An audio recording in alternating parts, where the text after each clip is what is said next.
What's up, everybody? This is Elliot Terrell, the host of the show, and this is our second episode. It's with, and I'm going to try and pronounce it correctly because I love this man, Helder Guimaraes. That's probably a terrible thing. I'm going to leave it in. Helder Guimaraes is with us for the second episode, and if you listen to the first one with Dave Buck, it was a great discussion. It was a fun talk. It was our first episode. We were kind of finding our groove, and this one is better. I hope you think it is, because I certainly did. I had a great talk with Helder. He was he was a great guest. He, took it places that I didn't even know we were going to go, and he was very gracious. And we are definitely going to have him back again. I'm sure there's a lot of things that we didn't talk about that he would like to talk about. There are a few things that I've learned in the meantime that I would like to talk about that he didn't, or that we didn't talk about. I didn't know to ask. But it was a ton of fun. I had a great time. We learned some history about Helder, how he got started in magic, his theater background, how he approaches magic, and how that influences the projects that he works on, and some really cool stuff. But anyway, it was a great time, and I absolutely loved spending the time with him. A little bit of housekeeping. You should follow us on all the social media channels at Art of Magic on Instagram and Twitter. Oh, I'm sorry, not on Instagram. At A Sense of Mystery, A Sense of Mystery on Instagram. At Art of Magic on Twitter. Art of Magic, Facebook.com/Art of Magic. You'll find us. You'll know. You can visit the site and you can click the buttons to get to our pages. It's going to be awesome. I say it's going to be awesome because I'm recording this several months before the launch of the site. So we wanted to get some episodes in the can before we launched, and this is the second one that we did. And it's the second one in the queue. That was a joke that I said on purpose. And I'm just going to leave it. As awkward as that is for both of us now listening.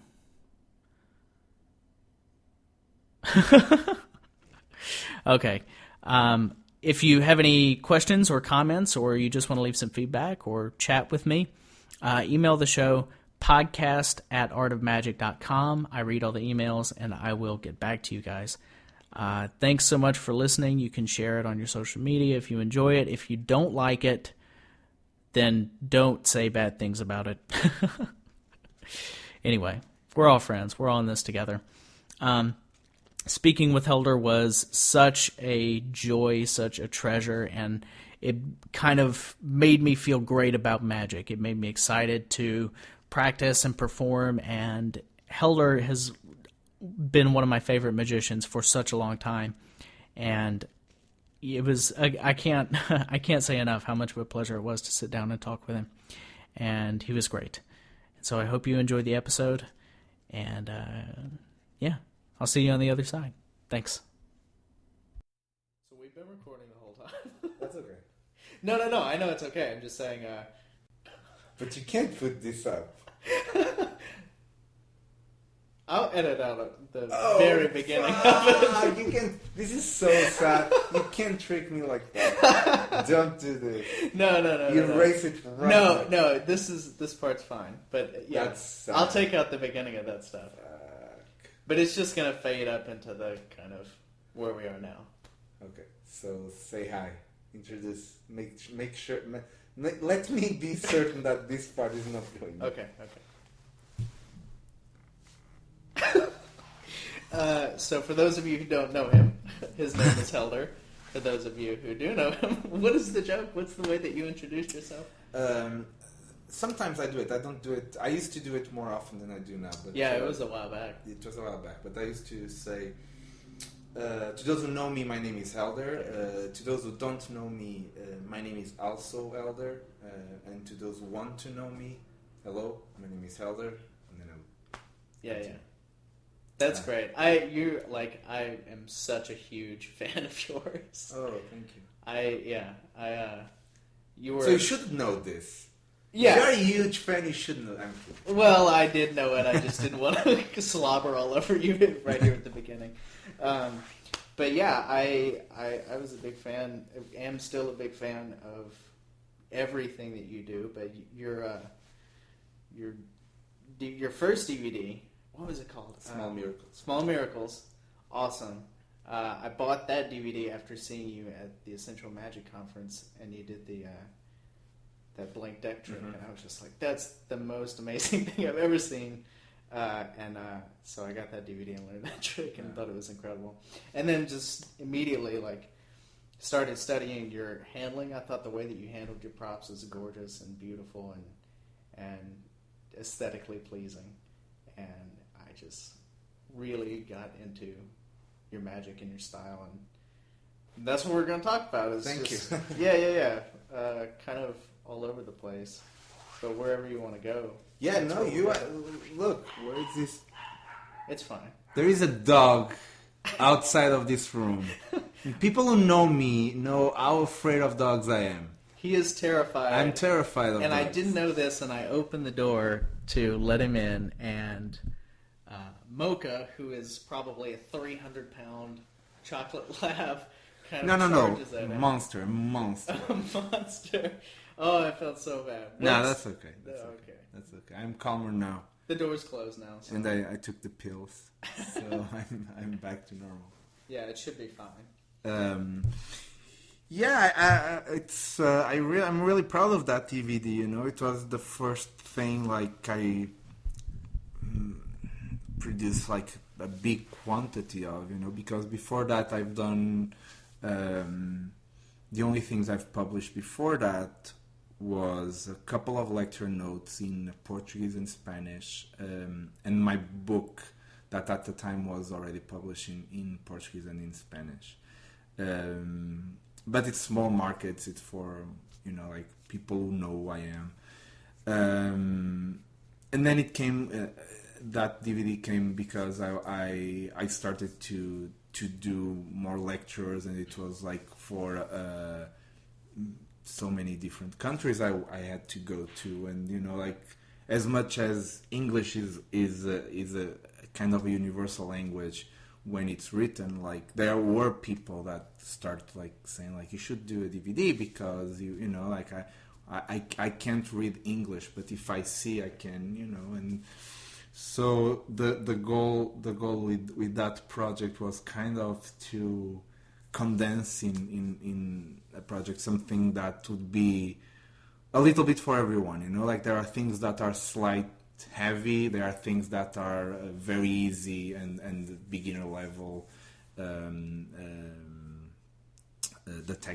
technical part of it's for beginners, without all the routines I want to put out or I like to put out are things that I believe they are strong enough, that there are things I've performed and I think they are strong enough and they add something to what has been published before, because I have a bajillion of ideas and routines that I don't think they are interesting enough to put out. Sure. That doesn't mean they are not interesting enough for me to perform or to do, but there is something about them that I think doesn't add up to what has already been done before. It's just my variation or my... Sure. It doesn't advance. Yeah, or at least gives a different look at the plot or a problem, for example...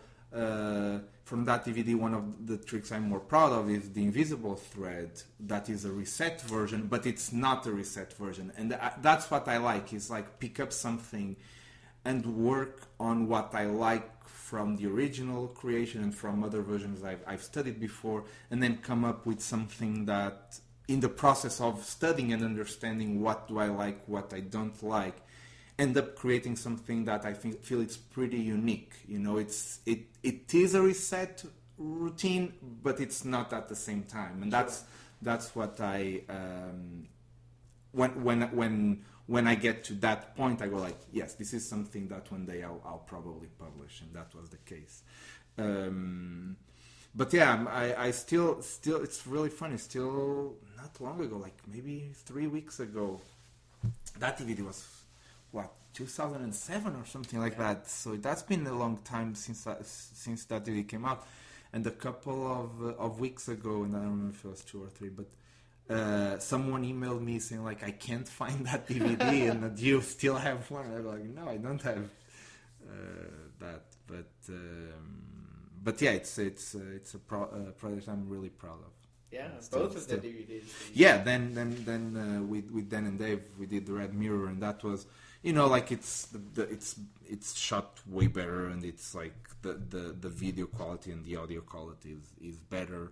It also it shows me at another point of my evolution, I think, as a performer, and it was a fun project to do. It was right here. We did it, so it's pretty cool. I don't know. I have no idea. Sometimes all these things, I still remember them like, oh yeah, that was probably last year that we did it, and that was probably like 5 years ago or 6 years ago. I don't even remember that. When that was a while back. Yeah. Like I don't know. I don't know what to say. It's hard to talk about what myself and what I do, because I'm always in love and in hate with everything I do. Sure, I'm really proud of many things, but I also, some things I go like, fuck, I could have done that better. Yeah, it's the artist's struggle that you never really finished with something. Yeah. Like that's one of the beautiful things that I've learned from Ascanio is like he loved Ace Assemblies, and he played with Ace Assemblies all his life, and he published the same routine all over the years, and every time he posted, there was something different. And then something different. And sometimes, the next time he republished something, he came back to the original version and changed something from the very first, not the evolution. Because it's always this kind of dialogue, and especially with magic, that you are trying to create an illusion. It's how can you create that illusion even better? Or using other tools, or creating a different feeling. And it's a constant, nothing is ever finished. It's finished in the moment you performed it, and the next time you're going to perform it, you can either improve it, do exactly the same, or be worse. Like you never. There is that. That's one of the things I like about live performance. It's every day, every moment you perform, you kind of have to prove yourself. That feels like that comes out of your theater background. Yeah, no, absolutely. That's why I love theater too, and that's why I study theater. It's that feeling of every show is a different show, and that's something really poetic about doing live performances. There, as much as the script can be exactly the same, as much as the tricks can be exactly the same, every show is different because there is an audience there, and it's live, and it's always going to be a different audience. And even if it's exactly the same audience, they are on a different day, and that alone changes the mood, and there is this kind of really magical thing that you can't, like, there are no two performances that you can go like, oh yeah, they were the same. No, there is something that sticks out in one or in the other one that makes that slightly different, and I don't know. I really the more I go forward, the more I really think that that magicians should perform live more. I don't know. I get the feeling that sometimes we are kind of working for us, like I'm creating new stuff and I'm publishing so that I can give it to you, so that you can learn and modify and publish it and sell it to me, and it's like I like that internal kind of, how do I say this? Evolution, internal dialogue between people. Okay, sure. Like I like that. I like the fact that people can can be inspired by other professionals of the same area, you know, and you go like, oh, you showed me that, and then 2 years later I go like, you remember what you showed me? I like that dialogue. I think it's very interesting, and I think for example, if that's why I believe, for example, Spain has such a high level in Magic. It's because they are in constant dialogue with all of them, you know, and everyone has their different approaches, but all of them end up in kind of sharing and being part of each other in a little bit, you know. And I think that's very, very, very important for Magic to evolve better and faster, I think. Well, this kind of just came up on the episode that I did with Dave, is that the kind of like, especially here in America amongst American magicians, and probably I'm just speaking for us because I don't know some of the, you know, European stuff or some of the Asian stuff or whatever, but there are a lot of kind of bigger name guys here that don't like to share, that don't want to share, that don't, you know, they'll let their couple friends in on, it's like an inner secret, inner circle kind of mindset. And Dave and I both agree that that's kind of detrimental to advancing the art, because stuff is going to die. Yeah, you know, I think it's Oh, there's not that conversation like you were saying. No, there isn't that much. I agree there isn't that much. And I've lived here for almost 4 years, or 5 years, almost 5 years here, and it's a big difference. It's a big difference. There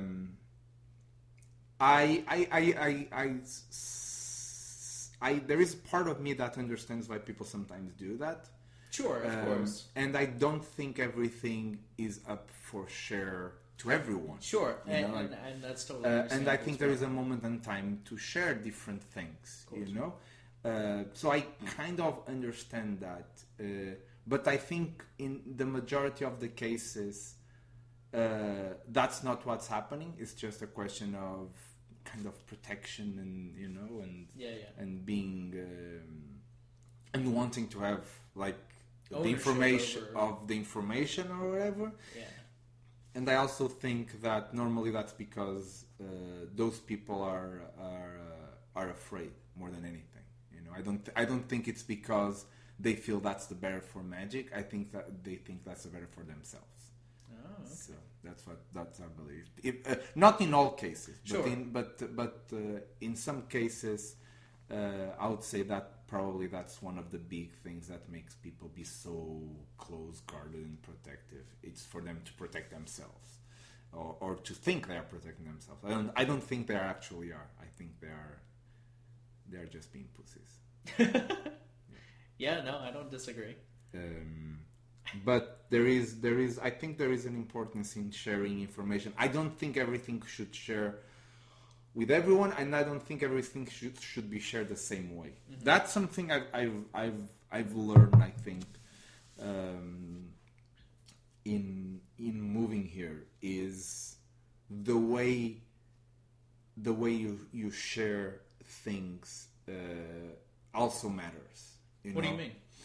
Like, for example, if it's very different, and I've always knew this, and this is a very small example, that, for example, it's very different to publish something in a book than publishing it in a DVD. Yes. It's a different way of sharing the information. That's the kind of a very basic example, but it's different to publish something in a limited edition or to publish something in a book that you're going to be reprinted for the rest of your life, you know, and so there is a part of me that I think everything should be shared at the end of the day, you know, like personally, I don't want to go to my grave and not have shared everything that I've come up or thought of, or everything with everyone. That's me. Yeah. There are things I will not share now, but there are things that I think they got to a point now that I go like, yeah, I'm happy to share it with you, because I also feel like there is a moment of maturation of ideas. So like, if you come up with, and this is what I feel the market is right now for inside Magic publishing, it's like people come up with an idea, and after a month they are putting out a DVD with that idea. They didn't get 2, 3, 4 years, sometimes 10 years to actually test the idea, you know. Some of the things I've put up like they took me so much longer to get to that state. And then it's time to kind of say, now it's the time to let it go and to go into a new adventure. Let's see what happens to it. Yeah. But I don't like the idea of, oh, I came up with an idea, let me put it out in a month, because you know, I think there is time for that maturation. I don't think people, I don't know. I think it's kind of, everything is faster now, you know. And in the old days, people take 10 years maybe to publish something. And now they take a month. I don't know if that's bad or wrong or anything. I just think it's part of the fast-paced life we live now. Well, that has a lot to do with how quickly information is shared now anyway. Like, yeah. I just don't think, I don't know. It's something I definitely agree that, you know, something should be given its time to, like, figure out what it is. Yeah. You know, something is rarely as good as it's going to be. And there will never be a right moment to share that or not. That's also very true. So true. it's on the judgment of every person to say, oh, now it's the right time, or now it's okay, or and some people may have just a different judgment than I there have been probably 2 or 3 things that I thought that it was the right moment. I published them, and after 2 years, I found out one more detail, and I was like, why?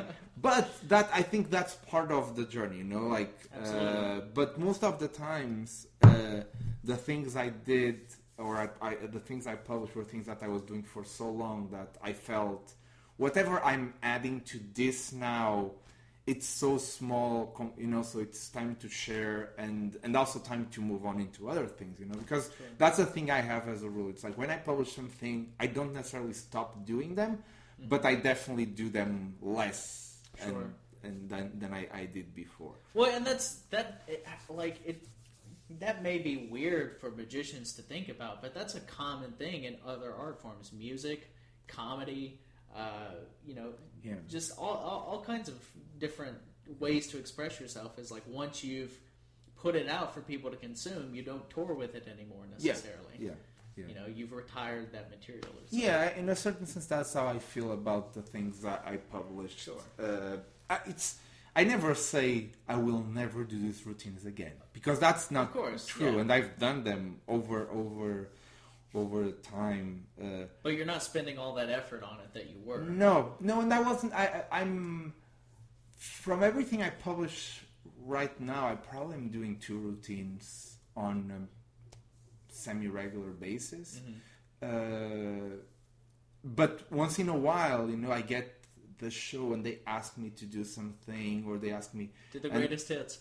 Huh? I said, did the greatest hits. Yeah, and sometimes I do them, you know, but it's per request or or because it fits the set I'm working on. I go like, you know, this routine would fit really well here.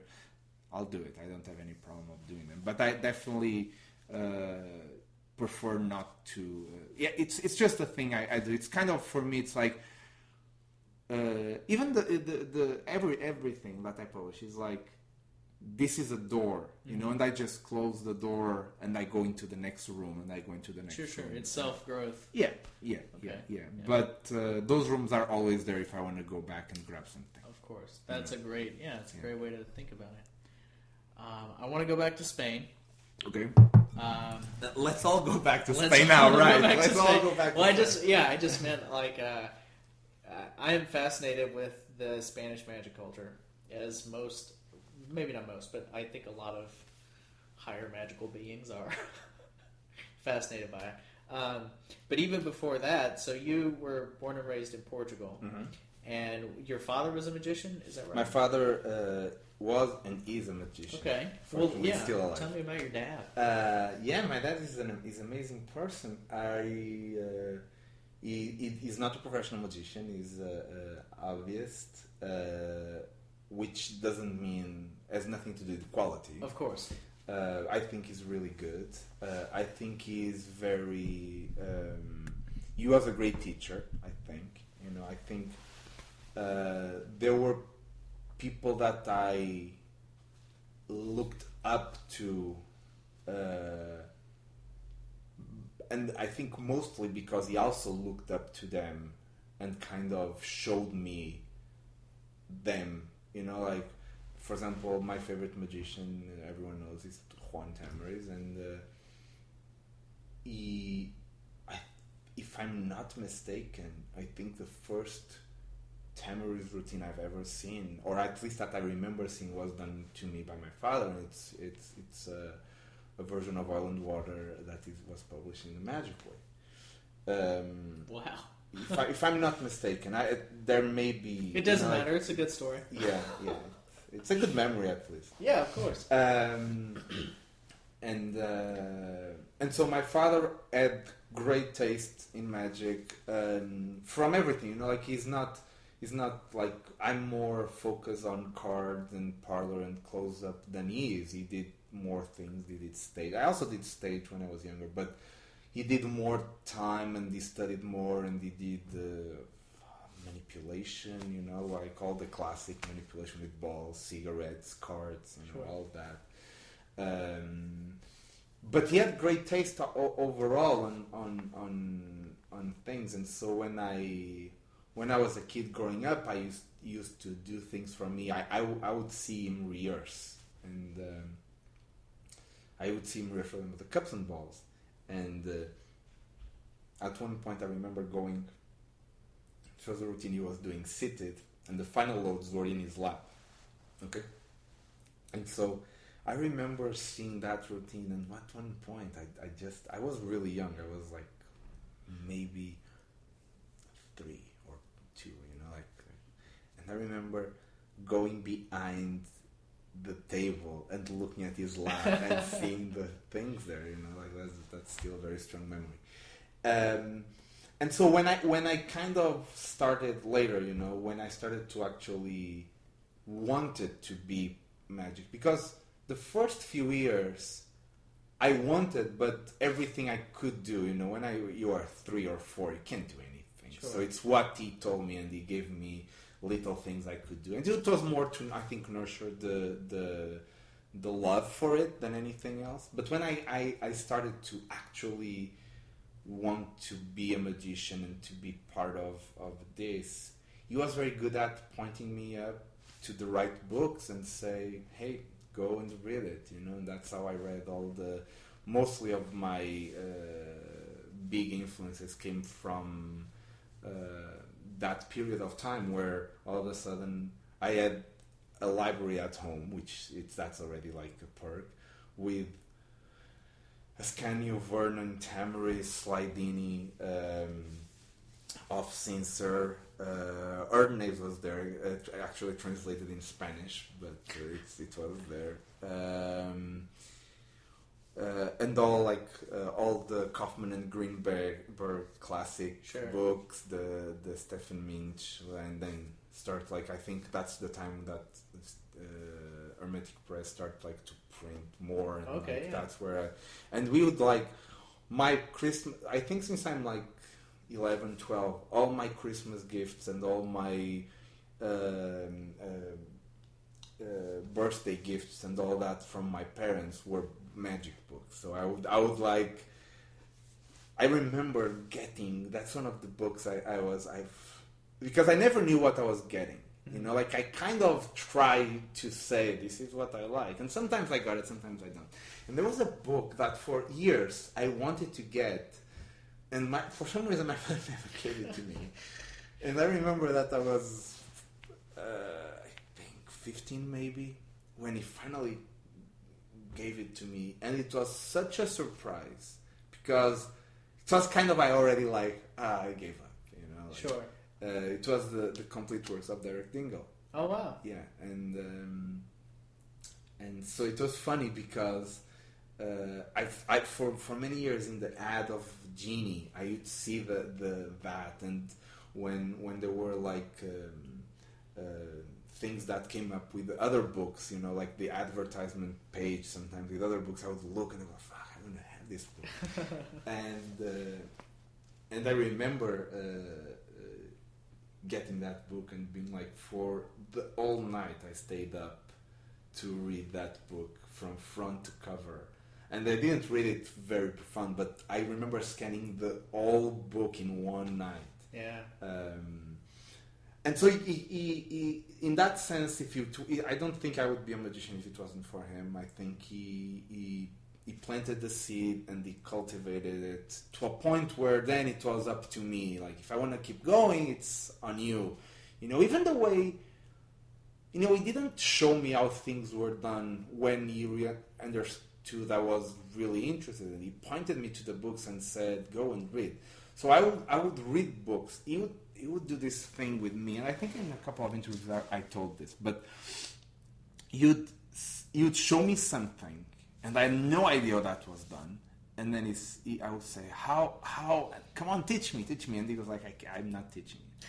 I go, no, come on. And he kind of forced me to a point where I said, okay, fine, I'm not teaching you, but it's in that book. Mm-hmm. And he pointed to a book, and I immediately I run to the book, I picked the book, I start reading the book front to cover. It wasn't there. I didn't find it. And I was like, I didn't find it. Where is it? And he said, yeah, it's not there, but that's a good book, isn't it? And I go like, God damn it. And then he pointed me to the right book. But the thing I remember that I don't feel it's how people do it now, but like I remember reading a book with a deck of cards in my hand, and actually, unless the routine needed a gaff I didn't have or something that I needed to construct, I remember not reading the effect and going like, oh, I don't like it, and skipping it. I read the effect, I read all the methods, and for some reason I realized I don't want to tell who it was, but I was with a young guy that loves magic and is doing magic, and all of a sudden we're talking about the book, and I start telling him about a method that there is in that book that I find it's really interesting, and then he told me, well, I didn't see that, and I showed him, and he was like, I didn't see that. Where was it? And I was like, I don't remember the title. And then I finally tracked it down and said, this is the routine. And he said, oh yeah, I read the effect, I didn't like it, so I skipped it. And I was like, oh my God, that's so stupid. That's ridiculous, Like you don't read a book just for the things you like, because you read it all and you end up finding the things you like. It's like, if you go by what the effect is and you don't like it, you may lost something that is really valuable to use in a totally different context.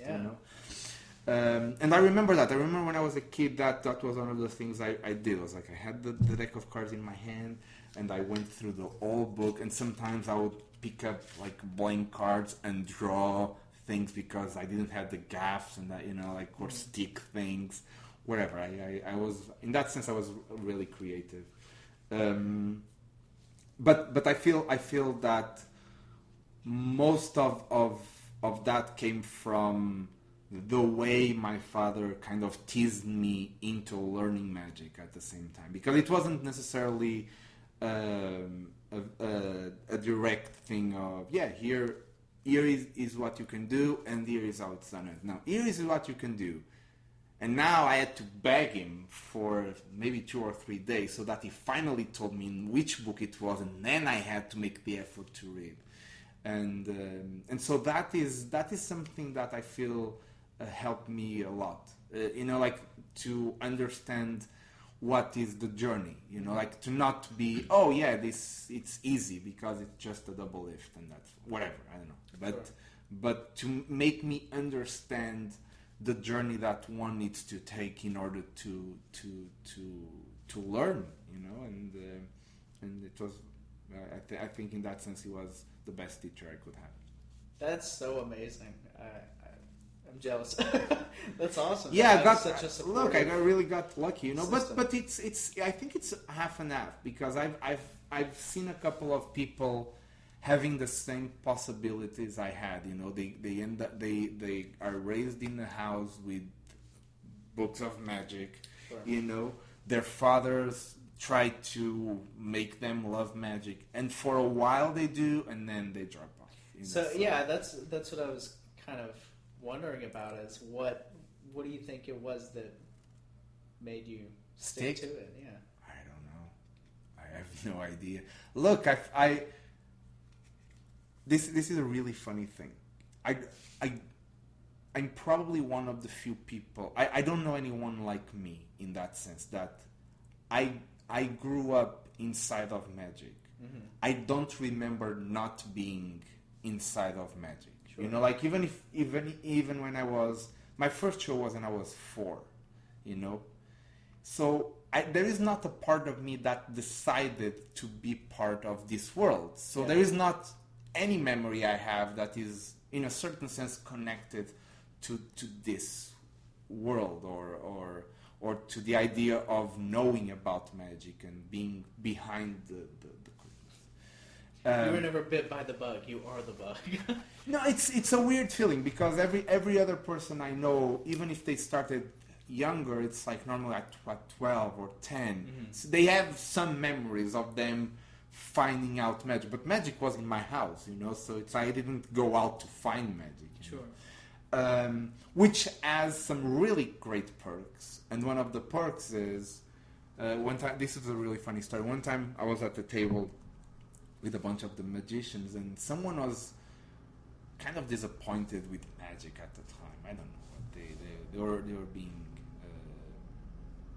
a little bit negative about. Were they burnt out about? Yeah, I think it's because they saw like a terrible magic show or something like that. I don't know. I don't. To be honest with you, I don't remember what was the cause, but I remember that was the feeling that someone at the table was having, and he was kind of talking about it. And then someone else at the table said,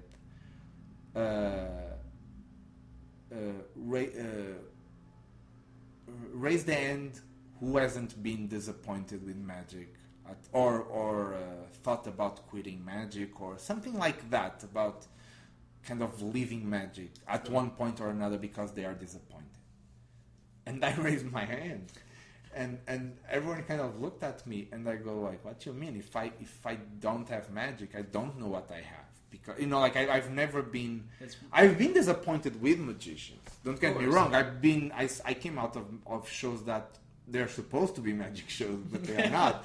You know, and I get disappointed about that, but I don't get disappointed as magic as an art form or as magic as a community or anything, because at the end of the day, I kind of feel I was born inside of it. So like I don't even understand what is to be outside of a magic community. That's fascinating. Which is a really interesting thing. The other part that is like the negative side of it is that sometimes I feel I had no choice.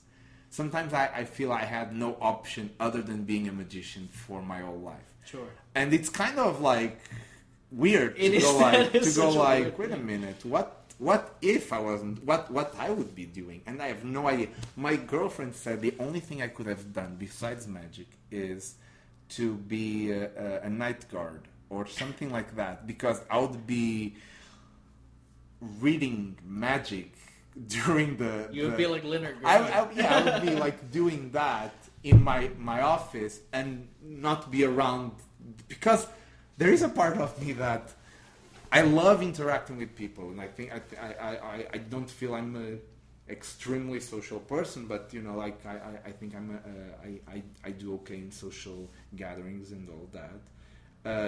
But I also sometimes I really like to be alone. And I like to be super reclusive, you know, sure. like, and I don't, you know, and so my girlfriend has the feeling that if I couldn't do magic, I would have to go to the reclusive part, so be alone, like nobody bothers me, be on my own thoughts.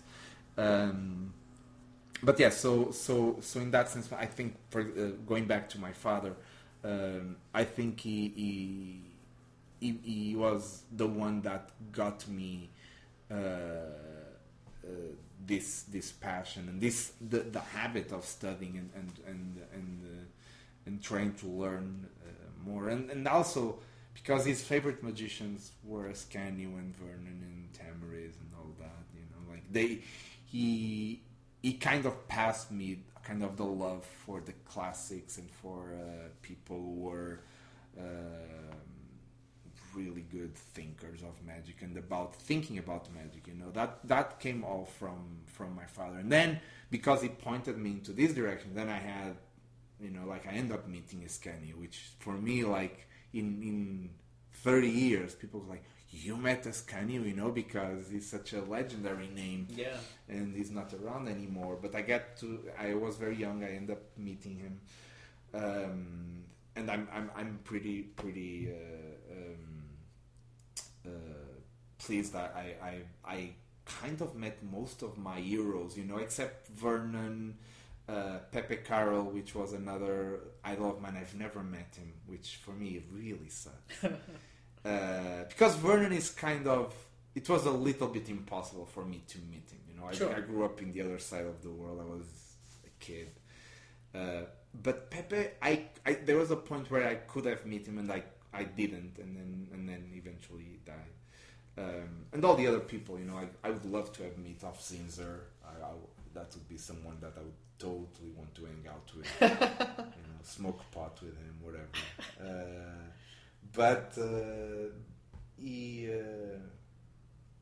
But from all the other people, I'm very fortunate that most of them I've actually met or at least saw them, perform live or something.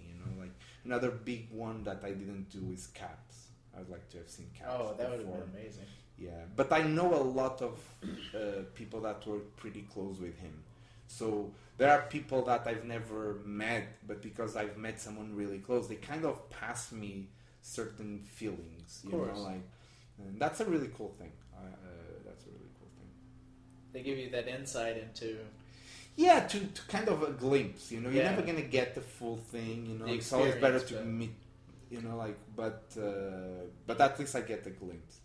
And my father was the one, he always worshipped people that were really clever and, intelligent and that wanted to take magic to an art form. And I had the books, and so, it was between him kind of pointing me to the right direction and the work of actually reading the books and practicing. I think that's what made me completely be obsessed with magic. Well, he was fostering such a good taste at such a young age. He was. That most of the things that I believe now were the seed was when I was really young. Still, I've evolved and I've learned more from that. But nothing of what I've learned during that time, and that I've kind of end up believing in, it's shattered now. It's exactly what it was, with more information, with more ideas, with more things. But the basis of what I believe magic should be was clearly created during that period. So what should magic be? Wow, that's a really in-depth question. We have plenty of time. I know. I think magic should be a personal expression of who performs it. And so when you perform magic, it's about what you believe magic should be more than what I believe magic should be. So when I perform magic, I believe magic should be what I believe. But when you perform, I don't want to see what I believe when you perform. I want to see what you believe when you perform. So the only things I can tell is what I believe magic is for me and how I approach it. But that's not what I believe. I really one of the things I like is to see people that have different visions and different opinions of magic, because that not only shows me something new, but also makes me better, because I see what others think and then I have to fit that conception in what I believe. And sometimes it doesn't work, but I have my motivations for why I'm not following that. And sometimes when it's close, but it's not exactly, at least it makes me, for a moment, have to restructure my own beliefs so that I could fit that piece of the puzzle in what I believe. So for me, I think there are many different layers when when I approach magic. I'm trying to. Well, it's so hard because it is hard. It is really hard. There's so many frivolous definitions of magic. Oh, you know, it's the worst. Yeah, it's the worst. But that's why when people ask me, and this is actually a pretty cool story. For a long time, I was bothered because people sometimes ask me, "So why do you do magic?" Which is a super valid question, you know, like Absolutely. You're doing this, so why do you do this? And when I was younger, I said some things, because it's fun, or because it's interesting, or it's because I like it. And all those things are still true. It's not like those things are not true. Sure.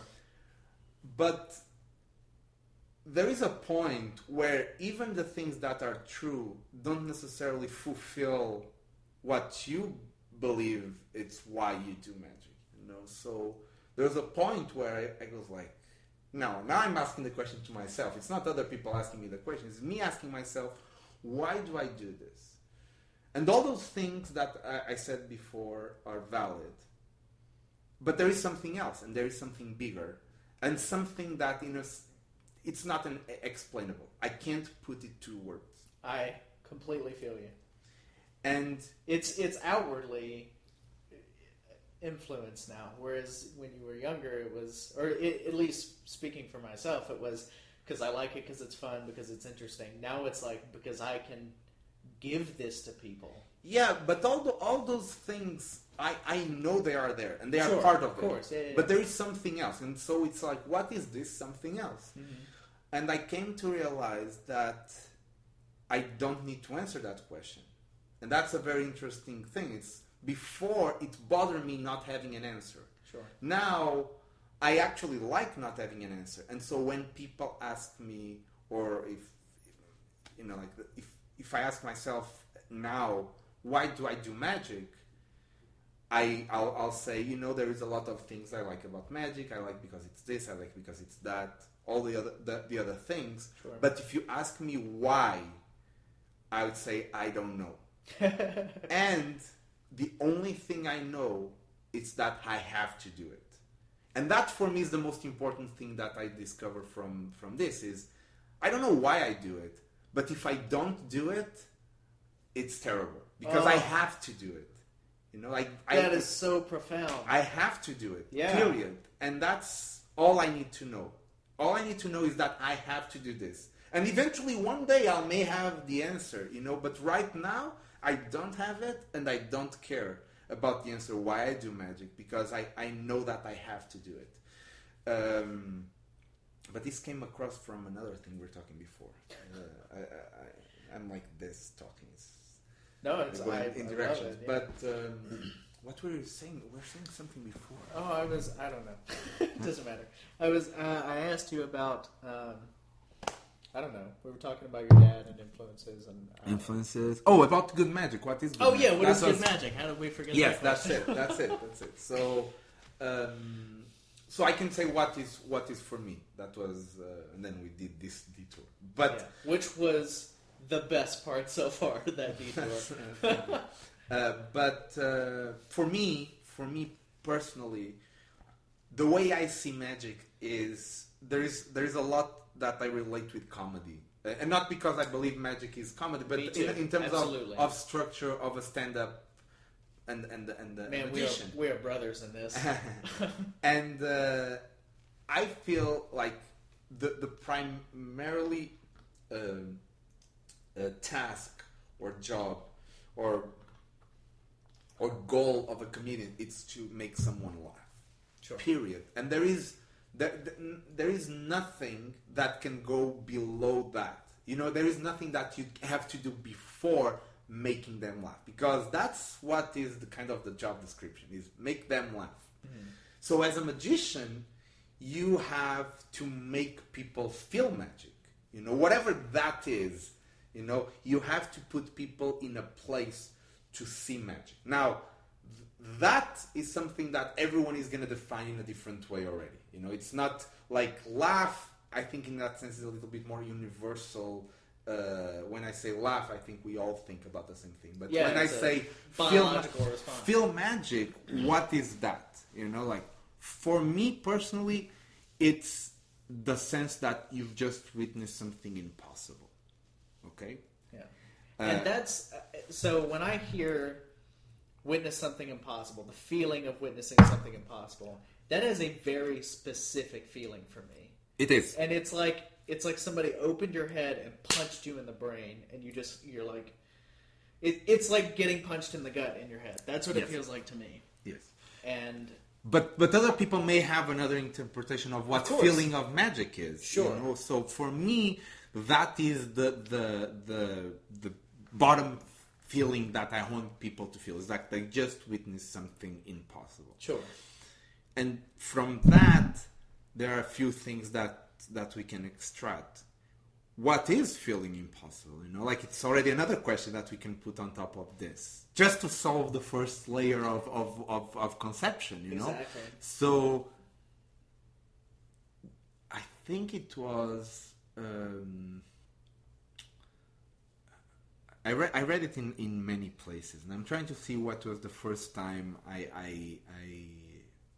I've heard about this. They maybe I'm not gonna say a source because I think I'm gonna miscall. But the feeling is this, and this is not a personal idea, so I'm gonna state it's like I've read it in different magic sources, but there is a big difference, and this is where the feeling impossible fits for me. It's like, there is a big difference between people don't knowing how something is done, yes, or people knowing it can't be done. That's in the magic way.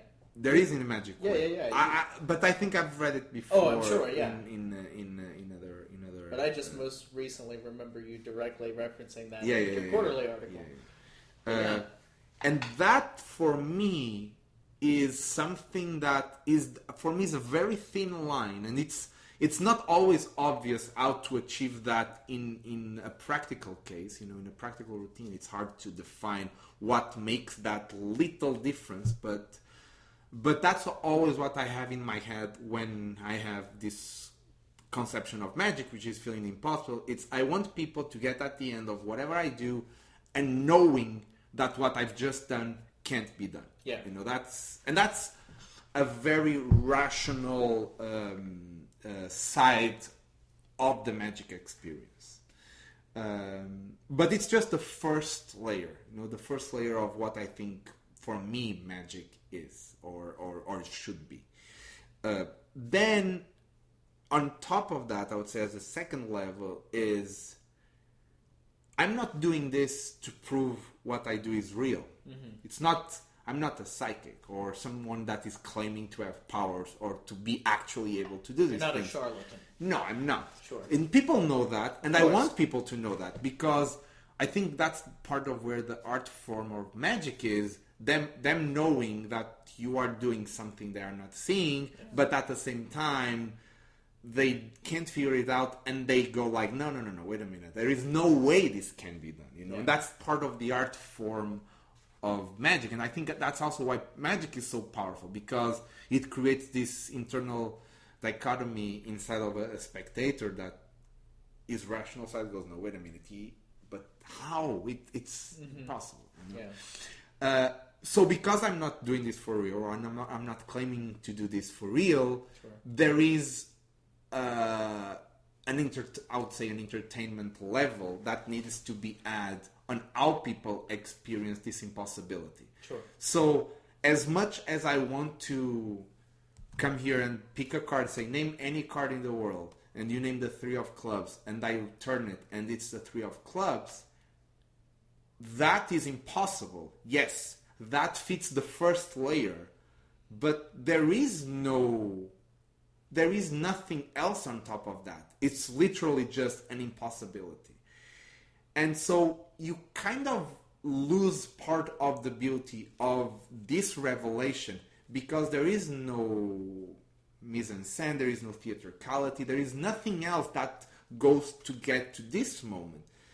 And as much shocking as this moment can be, there is nothing that will make it linger if there is no experience. There's no context for... And if you just have this rational thing, there is no emotional journey to get to this revelation moment. Sure.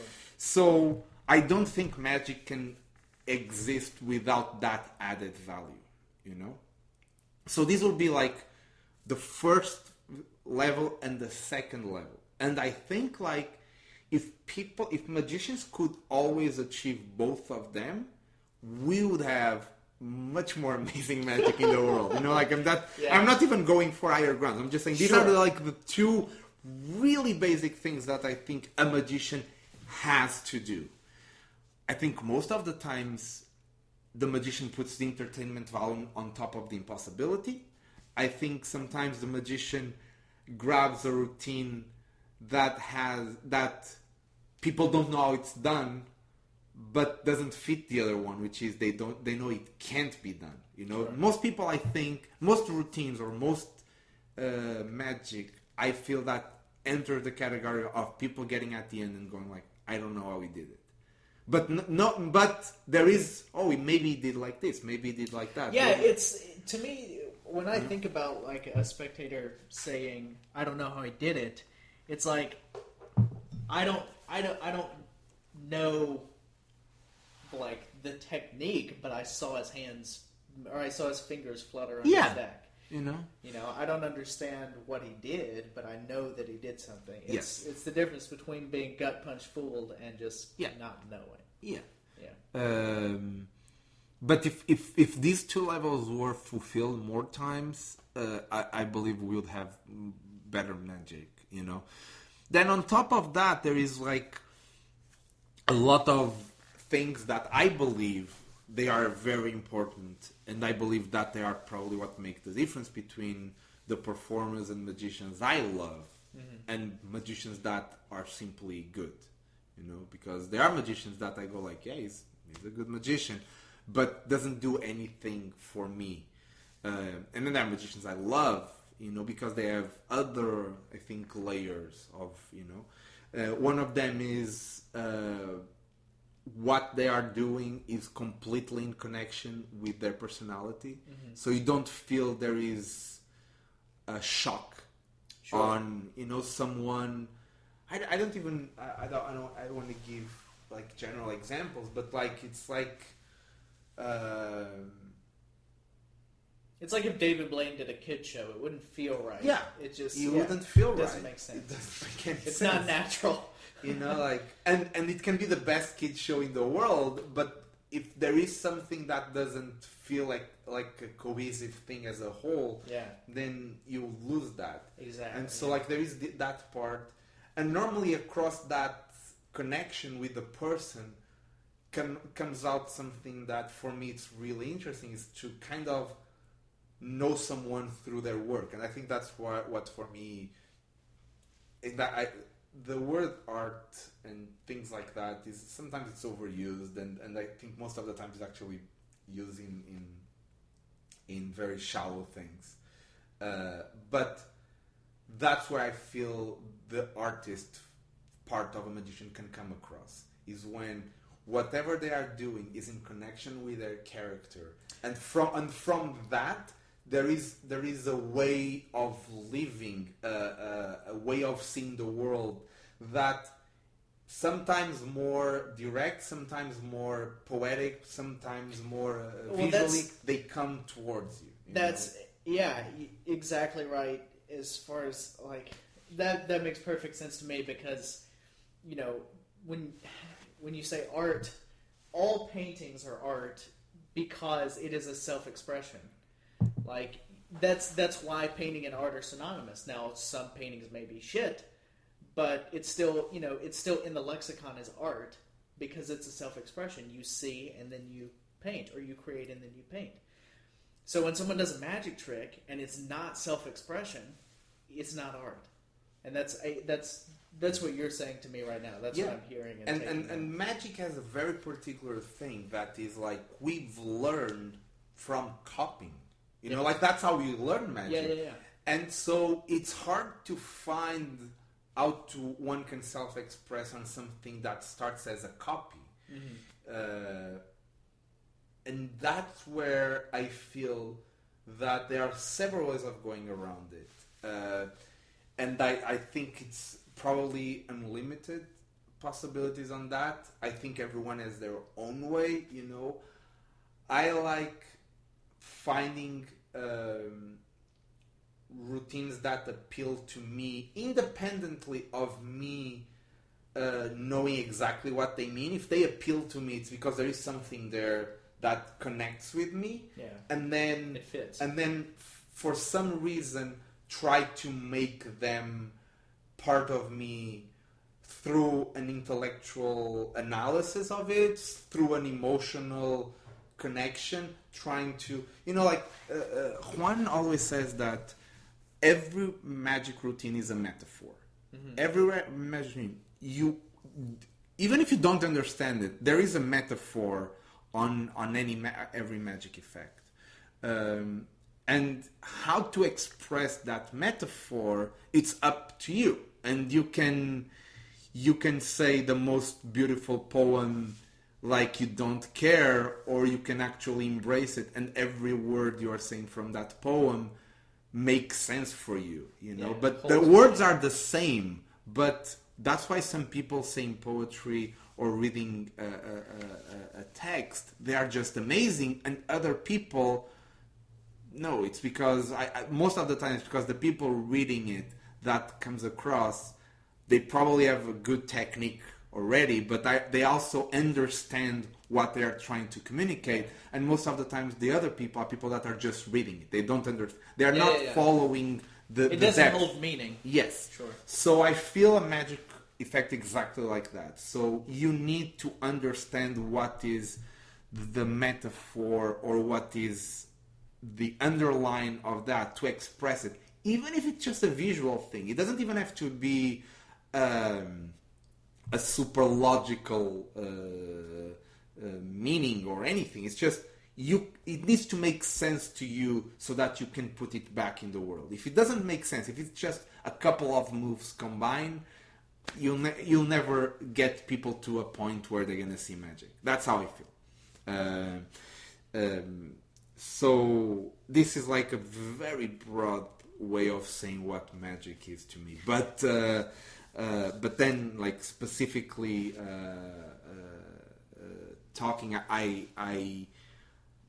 I tend to create things on this order. It's like, first for me, I find something that appeals. I find something that is something that connects to me on a deeper level. Not most of the times, not even intellectually. Just like there is something here that connects with me, and from that, I'll normally end up creating either a different method or refining the method or trying to make it as impossible as it can be, while at the same time keeping the entertainment value. And because those two things, even if there is a small difference between both, they are kind of connected. So I cannot create one while creating the other one, you know, like. And so when that basis is created, now I start all the other philosophical analysis. Why am I doing this? What does this say about me? What does this say about what I believe for the world is? And I add that on top of those layers, and eventually ends up seeing the light. And sometimes there is a lot of things that are just the two bottom, and they are on the drawer, and I never use it, or very rarely, or they are waiting for that other thing to, you know. I have routines that I've come up with, that I've created, that I go like, one day I'll find out what this means to me. Till now, it's just a bunch of moves and a bunch of interesting ideas, but I don't know exactly what this is yet. And so they are waiting their time. Wow, yeah. That's cool. Yeah. I think at the end of the day, it needs to be part of who you are. It needs to resonate with you. It needs to be needs to tell something about you, you know. And that's why, for example, composing a show is not a very easy thing, because sometimes, what do you say for an hour? What do you want to communicate for an hour? How does all those pieces of the puzzle fit? How do certain things express? Because sometimes we're expressing similar things with different pieces or different routines you do. But in a show, if you are always expressing the same thing, it's kind of seeing the same painting painted several times. You know, it's very not very different. It's kind of the same idea, just reproduced in. Doesn't in a show it's hard. You need to have like variety. You need to kind of show several sides of you. It's a very for me it's the most interesting thing. It's long format. The more I go, the more I like longer formats. I used to think things on groups of like 10, 15 minutes, you know, and I still do in a certain to an extent, but sure. But I like to think things down now, like okay, yeah, I have an hour and 30 minutes to talk about whatever I want. So what do I want to talk about? What are all the things that interest me besides magic? You know, like I have a lot of things that I love that I try to bring to magic or talk with magic, or maybe people are already sleeping with this conversation. No, they love it. I'm loving it. Yeah. There's no way that this isn't the best thing ever. Well, so what are the things that you bring into your magic? The things that you love? I love to understand how human people react to things. I think that's something that I've always, since I'm a kid, I've always been a very good listener. So a big chunk of my very close friends are people that I end up becoming friends in moments that they were more down or fragile, vulnerable, because they felt they could trust me for their confidences. Sure. And you know, like, and I think in that sense I've always been a person that for some reason people trust to talk about things that they are not maybe comfortable talking with a lot of other people. And because I've been in that situation several times, strangely enough, I don't like to put other people in that same situation. So I end up. Well, does it feel like a burden? Because I actually, you know, like I feel sometimes very. Most of the time, I feel very privileged when people do that, because it feels that they trust me, and I honor that. Yeah. And I asked that because I have had similar circumstances where people that I will have just met will open up to me about this thing, or one of my best friends in college, before we were even really close friends, I was the first person outside of his family he ever came out to as a gay guy. And it was just like, I was tremendously honored by that, like you said. And so that's why you don't seem like the person that would feel that as a burden. No. But I also understand not putting others in the same sort of... I think everyone has a different way of dealing with the pain and with the things that are more difficult. I feel for me it's more helpful to kind of go inside and think things through, and then eventually I end up talking about things, but already like on a semi-processed way. You know, like sure. They don't come out as they entered in a certain sense. Sure. You've kind of gotten control of them and shaped them. Yeah, but I think everyone is different, and I just have been in that situation many times, and I feel that really helped me understand humanity in an empirical level. I'm not saying no, absolutely, you know? Of course, yeah. And then and this was in my teens, like this was super young. And then I start being drawn to things or toward things that were funny. I've always loved comedy. I always loved. I don't think I'm super hilarious, but I think I'm funny. I think in the right context, you have a good sense of humor. I have a good sense of humor. I like all types of humor, which is something that I like. Something from the more broad to the more intellectual to the more absurd to the dark humor. I like, I actually the whole spectrum. The whole spectrum, and there are very few times where a joke will be inappropriate to me, which sometimes is hard because sometimes I don't know how to judge the limit of where other people's are, because my limit actually in that sense is low. Oh yeah, I can't be offended by. I don't think I've ever been offended by a joke. I've been in moments where, for a reason or other, I'm stressed or I'm focused on another thing, and someone makes a joke and I don't laugh. But that doesn't mean I take it bad. It's just mean I don't feel that's the right moment. Sure. But in another day, I would crack up with the joke. So I've been always attracted to that. I've always been attracted to philosophy and how. Like, what means to be here? Where do we come from? Who are we? What is society? Like what's the best way of functioning? Navigating the world. Yes. I've been attracted to people that are super, like, they believe in democracy and they believe in things. I've been attracted to people that all they want is to get out of this controlled system. Sure. I have friends from all different. You're soaking it all up, trying to make sense. Yeah, because I don't think there is a right or wrong. I've always felt that. I feel there is something right or wrong for everyone.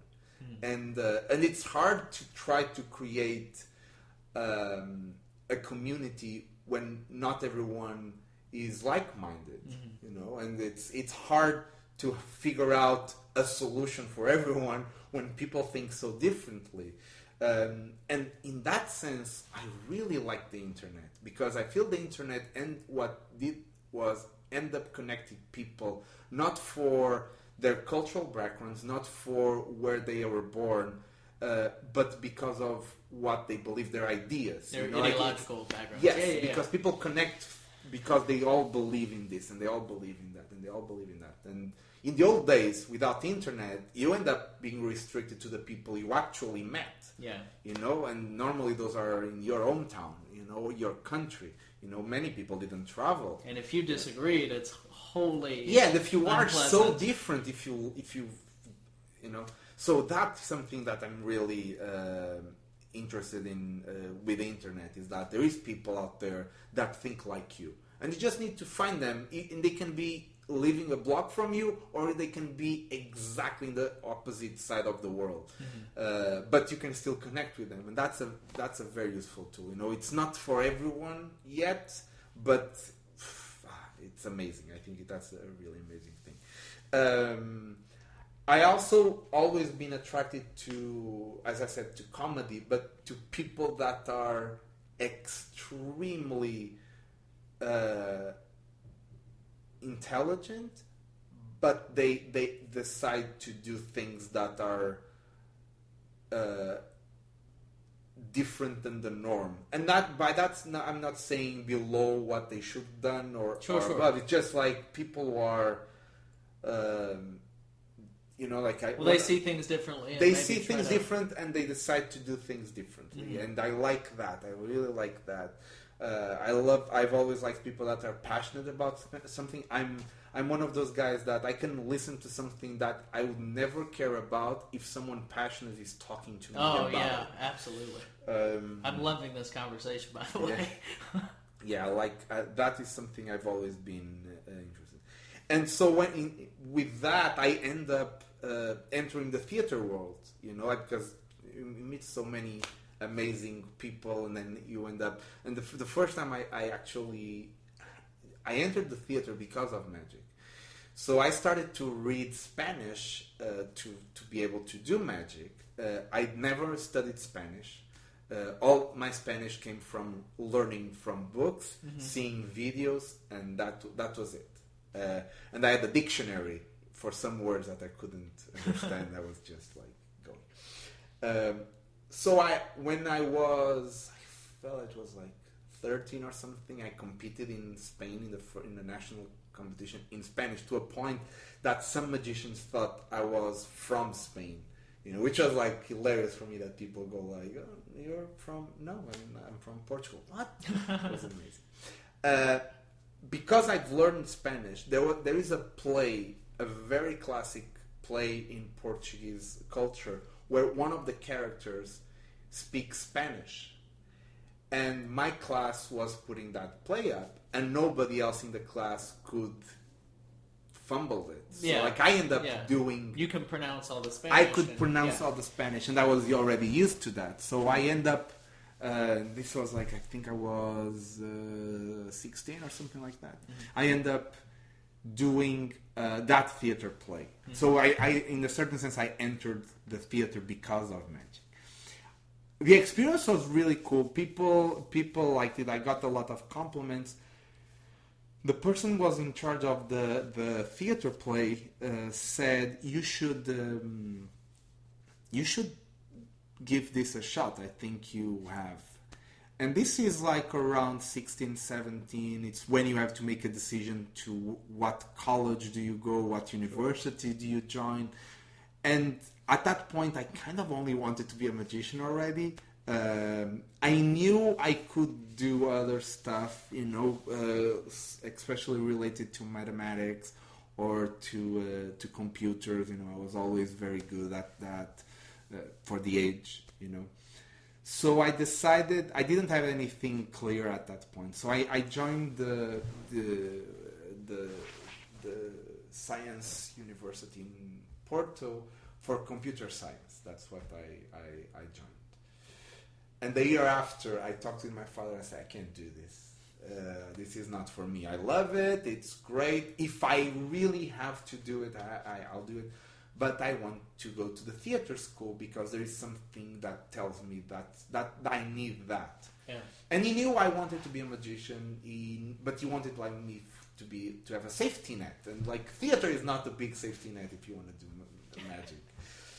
So he was kind of in the fence, but he eventually understood that I was talking to him on a level that I said, no, this is what is important. It was reasonable and thoughtful. Yeah, and it's like he understood that the worst he could do at that point is say no to me, because I would just be unhappy taking a degree.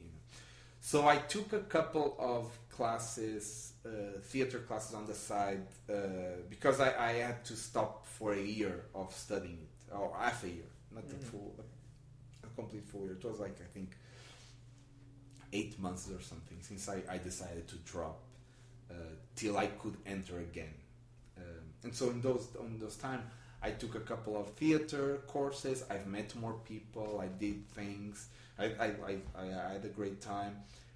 I did the auditions to enter the theater school, because it's not only you have to audition, and it's like around 120 people for 20 spots or something like that. So there was a chance of me being out again, which it sucks.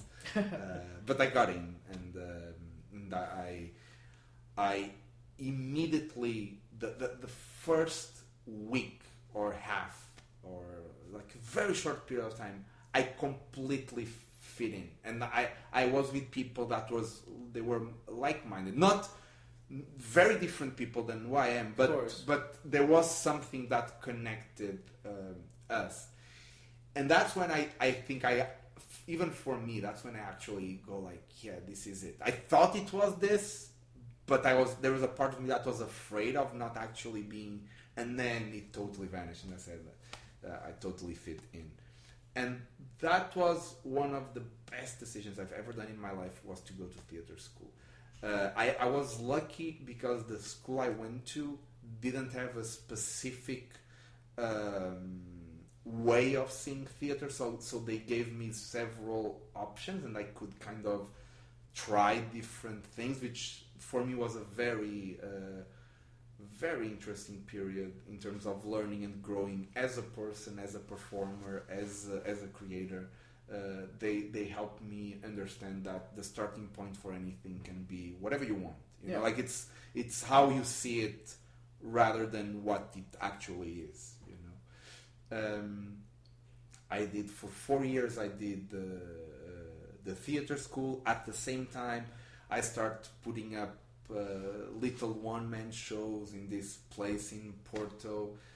Things start also growing there, and I had a lot. I started to have some following. Everything like kind of made.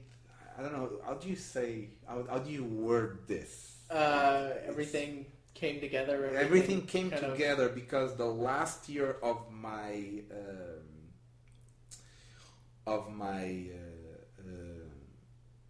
school, theater school, that's when I won FISM. Oh wow! So it all fit completely because the moment I had to start actually finding work and having work, being a magician, yes, or an actor or whatever I wanted to be. Yeah. I just had this huge. I have this huge breakthrough in the community that helped a lot in Portugal as well, and that was just like kind of a magical. Everything kind of synced. Everything kind of came together. Seemed like everything was working towards that specific moment. Wow. And so I believe that was partially work, but also it was like a timing thing that was, like perfect. I still did some out of theater school. I still had some propositions to do theater as an actor, and I did some projects as an actor. But then it was hard to try to do both. Sure. So my heart was always on magic. More you had to do theater. it. You have to do it. I had to do it. I still am very connected with theater. I have a lot of friends. That's what they do. I love going to see theater plays,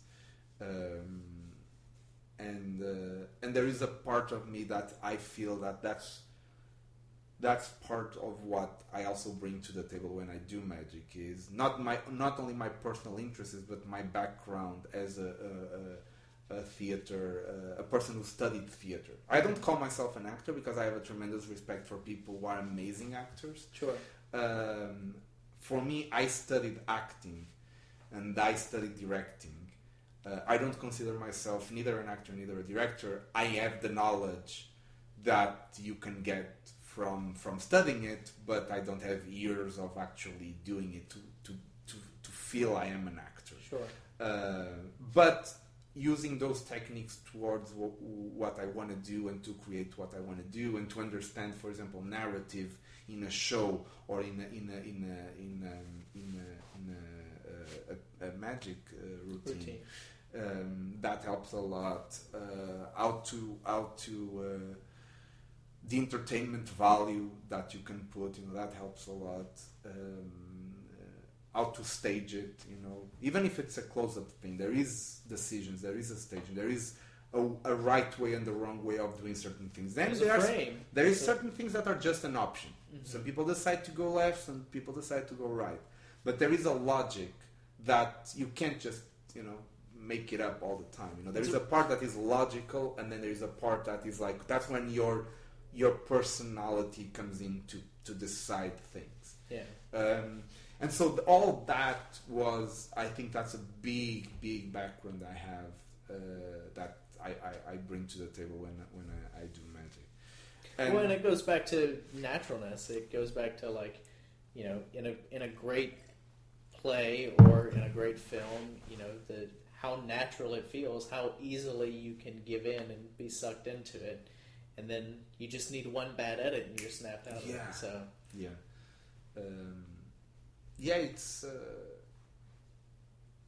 it's a very interesting. I would recommend everyone, by the way, everyone that wants to perform magic for a living. Like if you want to be involved in magic, just because you love magic, just because you want to do magic to your friends. Maybe what I'm saying it's a little bit preposterous, but if you really have an interest of performing and doing your living as a performing magician, I would say study theater. I studied 4 years. Maybe you don't need to go that further. Maybe you don't need a theater degree to do magic, but it'd be helpful to study a couple of different ways of approaching theater, because they would open your eyes to other things, and then you go back to magic, but you go with fresh eyes, and that's very helpful, I think. Yeah. Man. That's so good. Yeah, I studied. One of the things I really liked doing was I studied clown. Oh yeah. Clown technique, and it's so good for misdirection to learn clown, because Can you give examples, or it's hard to explain in audio. I can try to make it as clear as possible. But for example, the clown feeds from the audience, but also in the clown work, or at least the way I studied clown, because there probably is a million different ways of approaching it. But there is no fourth wall. So the clown is aware the audience is there and is aware that he's been watching. Okay, so if he grabs something and they fall and there is a reaction, his first instinct it's not to solve this, but to react to the audience, mm-hmm. you know, and then there is a doubt. It's like, oh, you laugh. I'm a clown. I want to make you laugh, so I'll drop this again. I'll grab it and I'll drop it, and I'll see. And if people keep laughing, he keeps doing it. And then there is a moment where he knows he has to go forward because it's over. You know, like. But for example, just this look, you know, like I always think that one of the biggest things I learned from clown is that this look that he's doing to the audience and to the object, it's not done with the eyes. It's done with the full body. You know, it's the shoulders that turn. Your head stays here. Your head doesn't do this. You do this. Communicating with your chest. You know, like you do this, and this is perfect for misdirection. You know, because you are here, you get the break, and then you raise everything to do the pass. Mm-hmm. You know, instead of being here and just raising the head.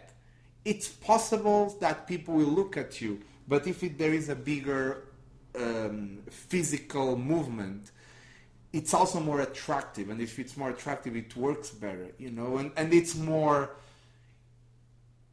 like you are communicating all the same things at the same time. Yeah. Because if your shoulders are inwards, mm-hmm. you know, and you're looking down, and now you just raise your head, you're just observing the audience. Whereas this, you're addressing the audience. But if you put your shoulders back and you turn everything, it's a completely shift from what you're doing. Mm-hmm. So it's easier for people to understand you're moving on from what you're doing, you know. And if you're moving on, they look at the next thing, you know, and you do, you know. So little things like that they seem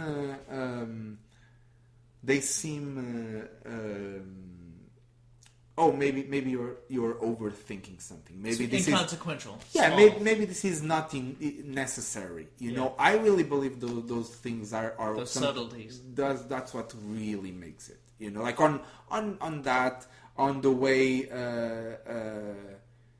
For example, if you are.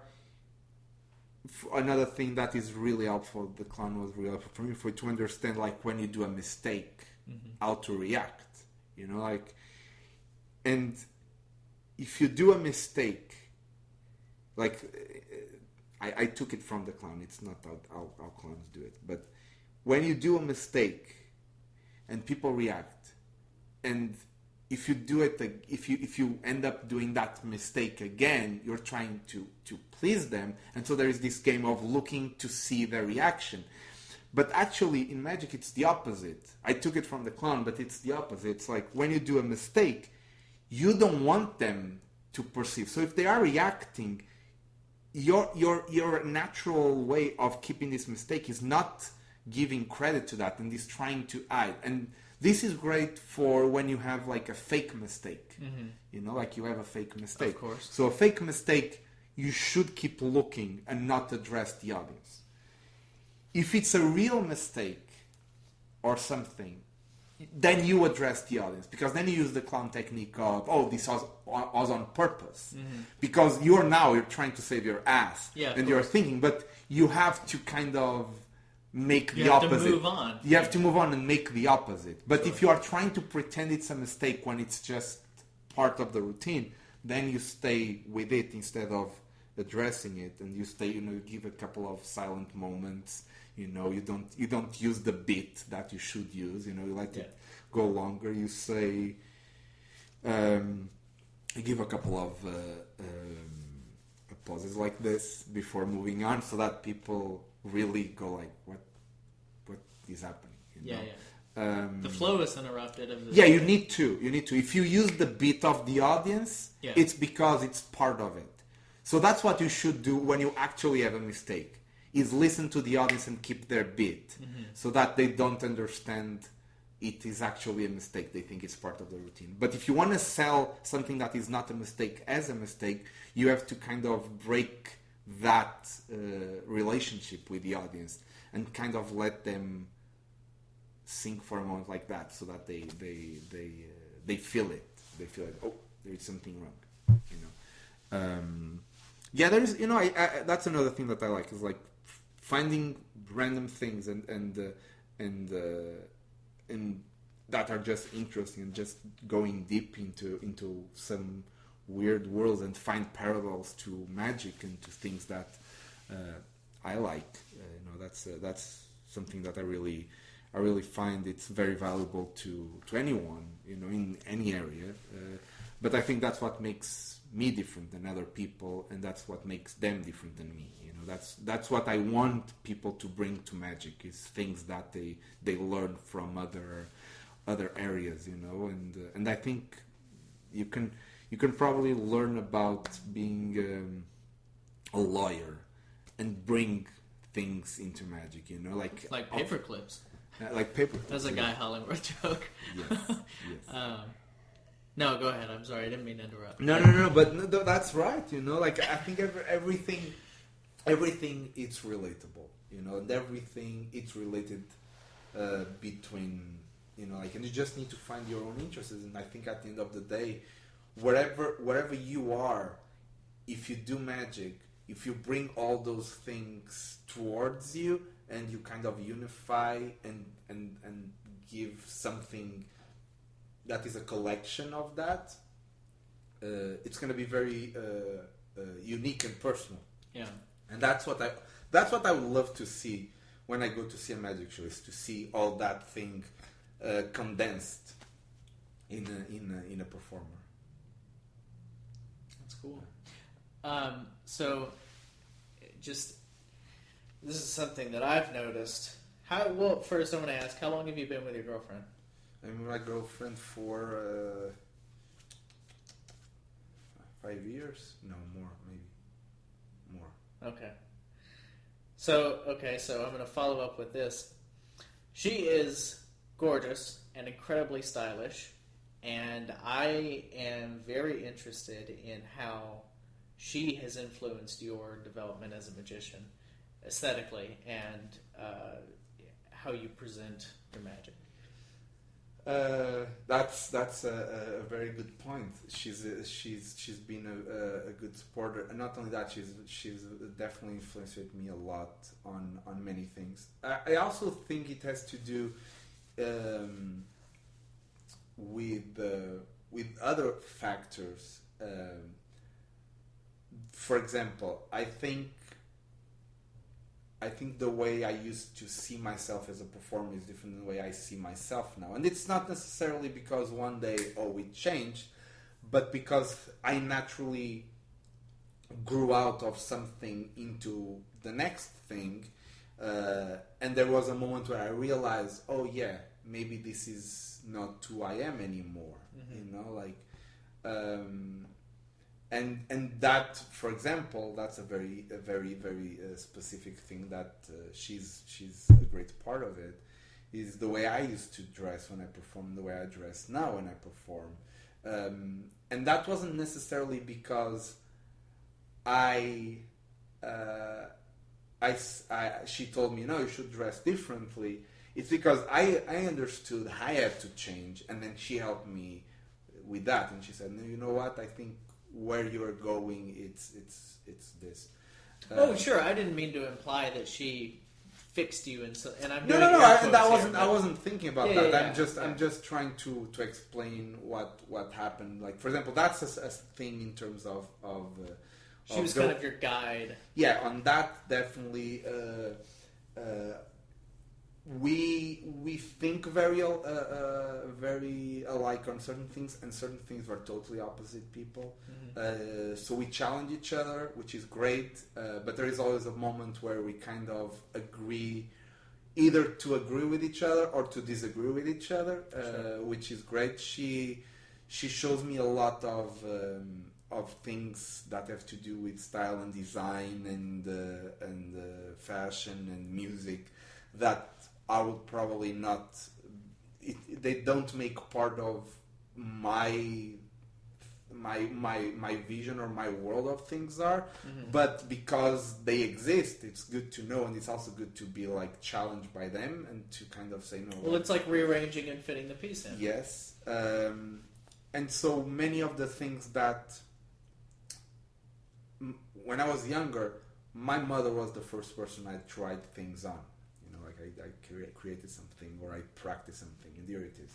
Now it's her. She's the first person I go to when I create something, and she's very good and has a very good critical eye. She's a better magician than many magicians in the sense that she sees a routine. I've never taught her one single thing, and she sees through just from the habit of seeing a lot of magic. And so when I do something for her, when I get her to that point where she doesn't understand how it's done, and she's clearly like, wow, I know I have something solid. And there have been a couple of times where I think I'm gonna do something like that, and she goes like, oh no, I think you're doing it, and she totally nails it. And that's what happens sometimes. There are a couple of routines from different performers that she has no idea what it is, and that's fun because she's going like, it has to be this, but it can't because of this, and it's. But she, in that sense, as a person that has some knowledge of magic, now she has, because she's seen so much, she ends up knowing. But she has some knowledge of magic, but she's not a magician. She has a really good critical eye, and she's fantastic on that sense, because she pushes me to try to do better and to do things that I don't say I'm afraid of doing, but I think they wouldn't fit me, or that I wouldn't play well with, and they say, no, try it, and then I'll try it, and so, oh, you're right, you know, that line or that presentation, you know, actually fits very well this. Sometimes I share with her things I'm thinking of, and she gives me, oh, what about, which is good. And because the cool part is that she has no knowledge of methodology. You know, she knows how certain things work when she sees, but she's not like me, that I'm thinking about strategies and, you know, like. So she sometimes she just says something like, what if you did this? Without any knowledge if that is possible or not. Yeah. Which is great, because, you know, she's totally free to Of course, she's not bound by knowing how things work. Yes. And that's what I do. For example, she's a good example of that, but I have a bunch of people that are theater related, that are my friends, that's exactly how sometimes they help me. It's not fixing things. It's all of a sudden they are so free. They say something that I went like, oh, that's a really nice point or a nice idea, you know, or the way I present something and the way they interpret it, it's totally different than one I wanted them to interpret, and it's like, okay, so how can I readjust this, you know? I love feedback. I'm very keen about feedback that is intelligent, you know, that I'm not, it's not like, oh, I don't like it. I don't care if you like it or not. Like, I like things that nobody else cares, and I don't like things that everyone likes, you know. Sure, so liking or not liking for me, it's like, give me a rational, why didn't you like it? You didn't like it because you didn't understand, it was too long, it was not entertaining, why? And from that, we can start, you know, actually, because one thing is quality, and the other thing is taste. And I think that what I like, I think everyone is like me. It's like, I like to think that what I like has quality and has good taste. That's what I want to believe. But taste is something that I realize that I can talk with someone about that, but if they don't are in the same things I am, it's very subjective. Which is fine. But quality is a little bit more objective. So when people don't like it, I don't take it personally at all. But I want to try to understand what they didn't like it, so I can improve the quality of what I'm doing, independently of them liking or not. Sure. But it helps me on that. But yeah, definitely, it's been she's been great, and she's been a great supporter, and she's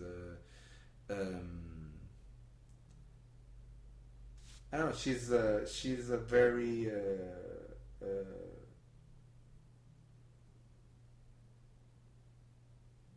sometimes I believe she would be a great magician. Sometimes I believe that if she I think so. Yeah. If she would like to perform, she would like to do magic, she would be fantastic. Oh, I think so too. But she doesn't, and that's good for me, because I would be out of the job if she did. Yeah, she's very, very, very to the point, and I like the fact that we agree on several things, but I also love that we are so different, because that is exciting and challenging. You're challenging, yeah, exactly. Yeah. That's really good. That's really good. I don't think I could be with a person like me. I think I would be totally bored. And I don't think I could be with someone that is the opposite of me. You know, like, because I couldn't relate to, you know.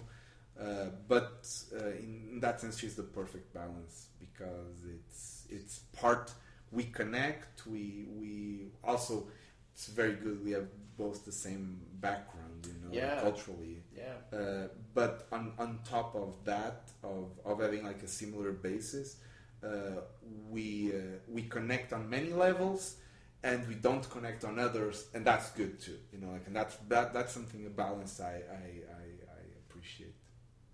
That's awesome. Yeah, I'm really happy for you. Thank you very much. That's cool. She's a delight.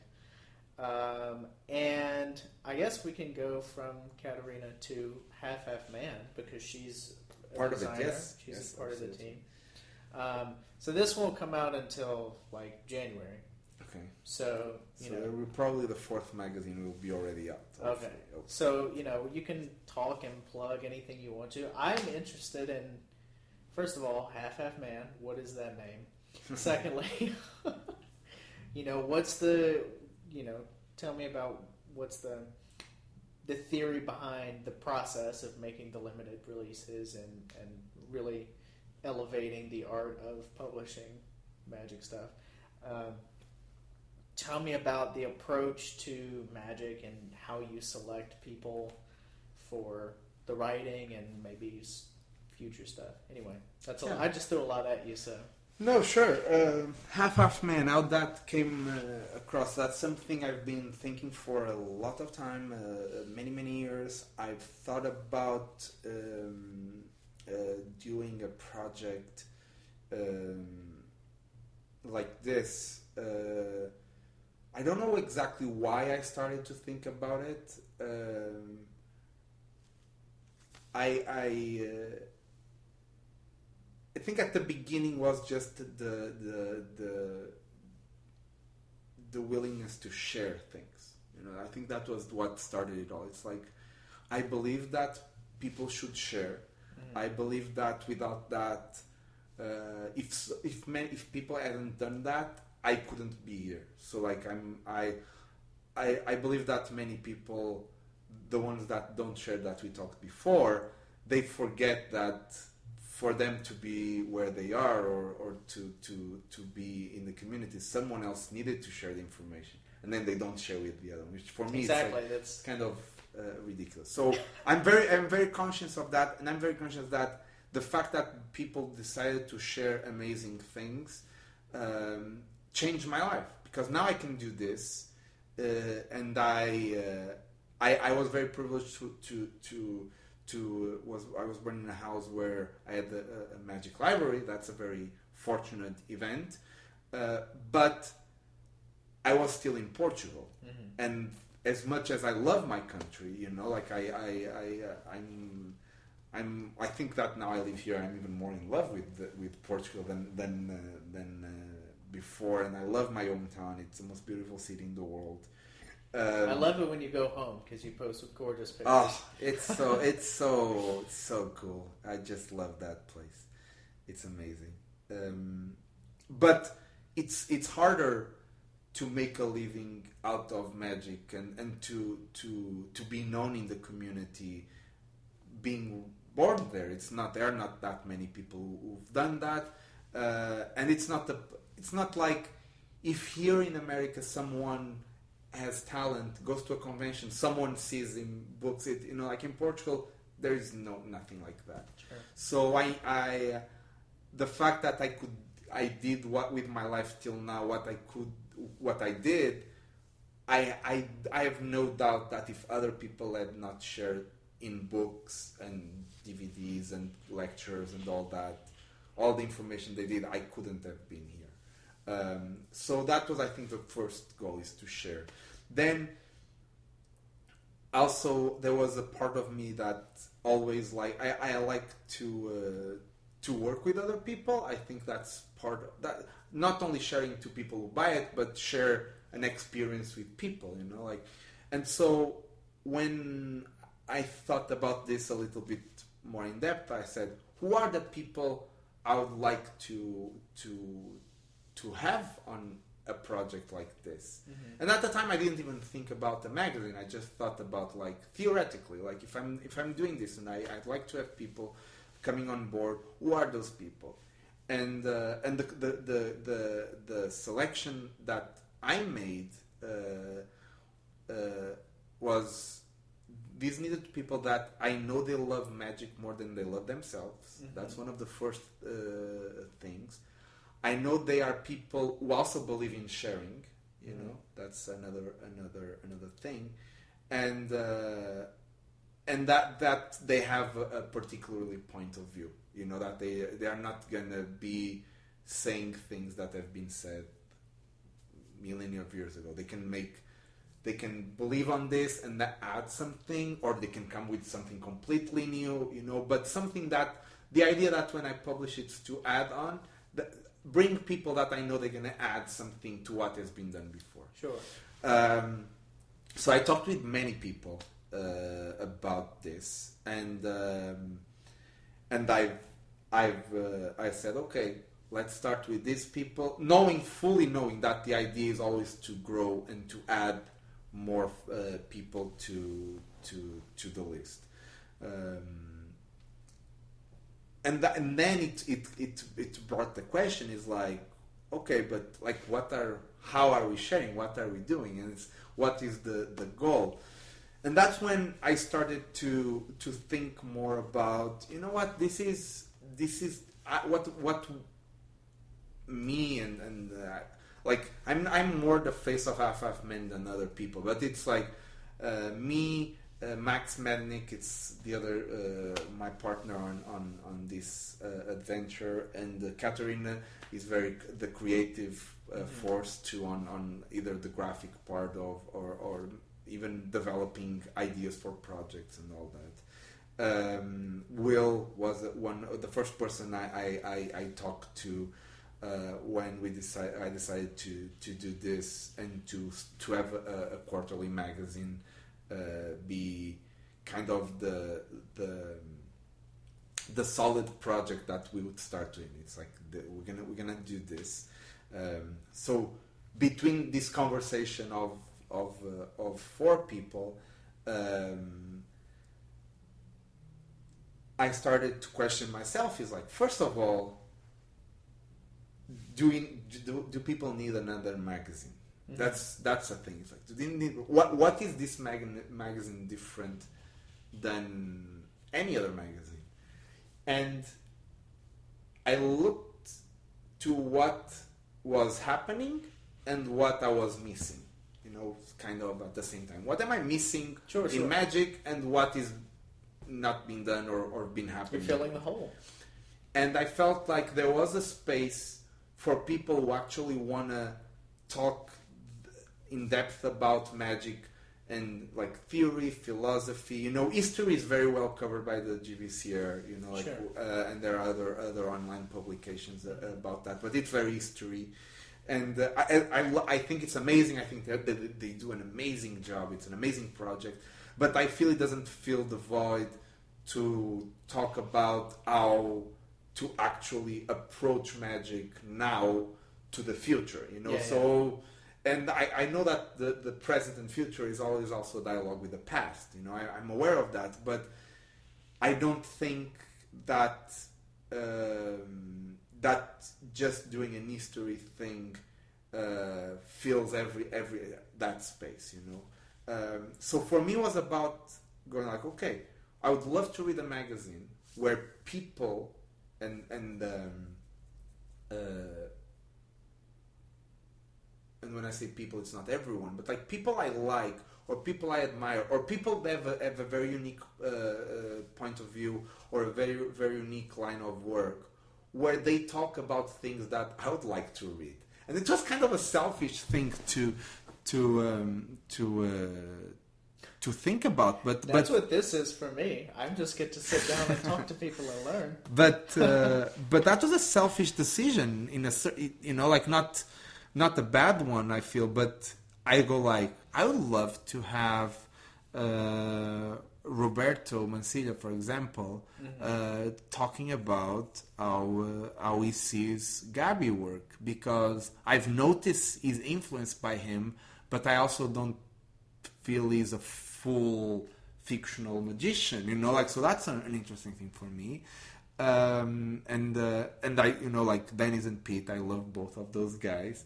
And I said, actually, it was Dennis who suggested that they did like a dialogue conversation, and I went like, yeah, I'd like to see how you guys are kind of best friends, right? So like, how do you guys have kind of the similar taste in Magic?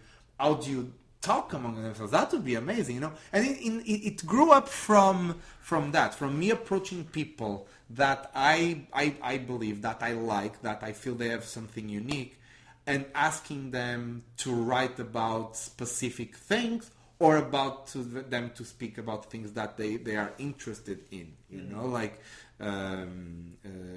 can I talk about your guys' article? Yeah. Oh, okay. Because maybe at the time that will be out. But for example, when I approached Dave, I said like, look, you guys have something that I'm not a big cardistry follower, but you have something that is very aesthetic. Either when you create cardistry or when you create Magic, there is something there that is a quality that I don't know if you guys can put this in words. I don't know if you can rationalize it completely, but there is something there that I've noticed you guys have, and I don't see it very often. Sure. So I would like to understand what that is from that, and that's where you and him wrote an article that will come out in the next issue. That maybe when people hear this, it's already out. I don't know, but came out of my genuine interest of trying to understand what is that, and we were talking yesterday night, and I said I don't want to ruin the surprise for the people reading the article, but I said this idea that was in the article for me was really fresh. Is a way of seeing something that Vernon said years ago with a different set of eyes, and that for me was like if I had paid for the magazine, that for me would be worth the whole magazine. You know, like just that piece of information. I hope the rest of the magazine also adds up to something. Of course. But I'm saying, like, for me, it was like, that's exactly it. The same way that one of the articles on the third magazine was by Shinpei Katsuraya from Japan, and when I saw him perform, and I know I'm his friend, and I said, like, there is something here in the way he approaches the combination of music and magic that I would like to understand, because it's not typical.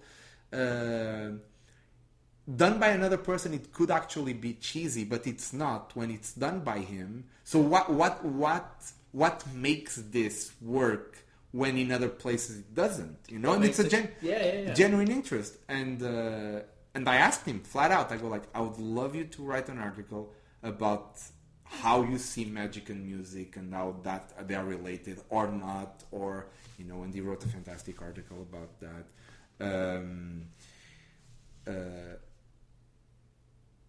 You know, like, for example, Jared, which was the first issue. Jared wrote an article about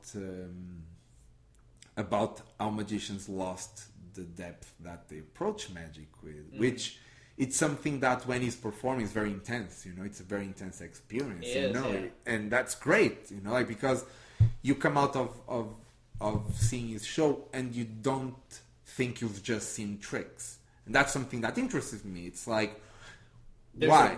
There's a weight. And he wrote a fantastic article on that, you know. So depending on the person, depending on people, sometimes I leave it completely open. Sometimes I suggest, I say, look, personally, I would love to have you talk about this. But I know that whatever, you know, I also, from whatever, depends on the people, but some people have such a good background that I know that whatever they're going to do, it's going to be amazing. So sometimes I give people more free will, and I say, like, so give us a suggestion and we'll, you know, because the other thing about the way we organize the magazine is we try that all the articles end up kind of in a combination that for the reader is a pleasant journey if they start reading all of them in order. If they decide to do separately, that's up to them. But we don't, it's not a random decision. Oh, yeah, toss a coin, this goes first. You know, there is a thought on that. And then there are some articles that we just go like, this is a great article, we're going to do this, but it's not going to be in the next one because we have something like this. And, you know, I don't want to collide things. But so that's another part that we think about when doing quarterly. But I totally got sidetracked because this was, I don't know where we went. Fuck, I'm so... No, it's perfect. I asked you about quarterly. Half man.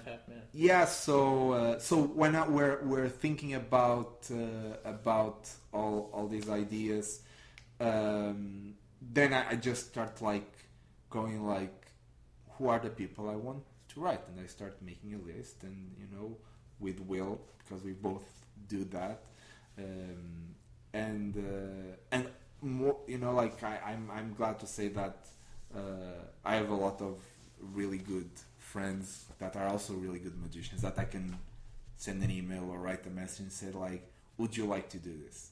And most of the people are just like super enthusiastic about doing something new and, you know, very supportive because they also feel this is filling a void that there was nothing like this before, or at least now, existing now. And that's, for me, it's the more important. I think we're doing something new. In that sense, going back to just the beginning, it's like, why limited? And it ended up being a question of also our resources. Mm-hmm. It's like we don't have an infinite warehouse where we can put 1,000 magazines. Sure. We don't think people that are interested in tricks will be interested in buying this. What is the market, or how many people are interested in something like this? So it ended up being a combination of things where we said, no, like, we want to have things that are done with care because we care about this, Mm-hmm. So for us, the combination between doing a project like this and doing something that ends up being end finished and personalized to each person, that for me made all the sense, because this is this is the feeling I want people to have when they're reading Quarterly. They may agree or not with the articles. You're not going to please everyone, and for me, I've always seen the magazine as a dialogue that is happening between everyone writing and people reading. And if people reading don't agree, we're happy to receive an email and write. Hopefully, actually, until this point, we never got anyone complain. There was one complaint that we got, at this one complaint, and it was someone that wrote back saying that there was not a single trick in the magazine. And it's clearly in the website. We say very clearly, the one searching for tricks will not find them here. Yeah. And that was the only complaint we got so far. And all the other emails we received were kind of love letters towards the project, which is really cool. But I don't like, look, at the end of the day, I don't know if I agree with all the articles in Quarterly, but they express something, and it's something that even if I don't agree, it makes me think about my own beliefs on magic, and that is a really good thing. And that's what I believe. It's something to challenge people, to inspire them, to make them think about magic, to take our craft and art more seriously. Sorry, just to finish. That's why it made sense for me to have something unfinished, because we care about it. We don't need anyone to agree with it, but nobody can tell us that we don't care about magic, or what we're doing doesn't help magic. And so that's the main project. And then we're going to be publishing other projects and other things that we are working on.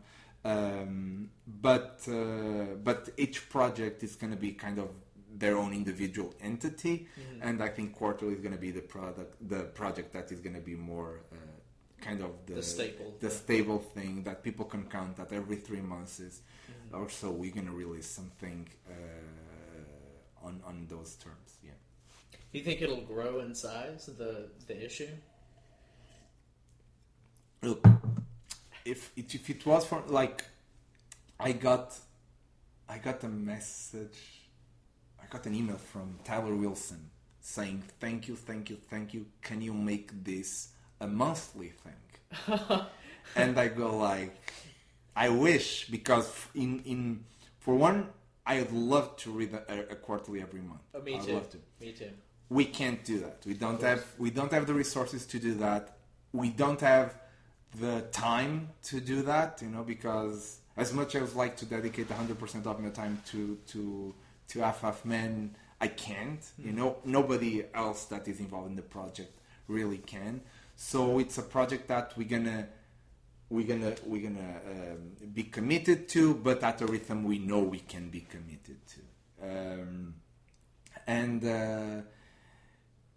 I wish that it gets to a point where we have enough people to make it more affordable to everyone. Mm-hmm. To be honest with you, that's one of our big things, is to make to lower the prices of but we need to have a very solid base, because right now, like, and I'm not trying, like, all the money we get from Half Men is to invest on new things, and we are not trying to make a profit out of this project. We're literally trying to put out things but we need people to help and to support it.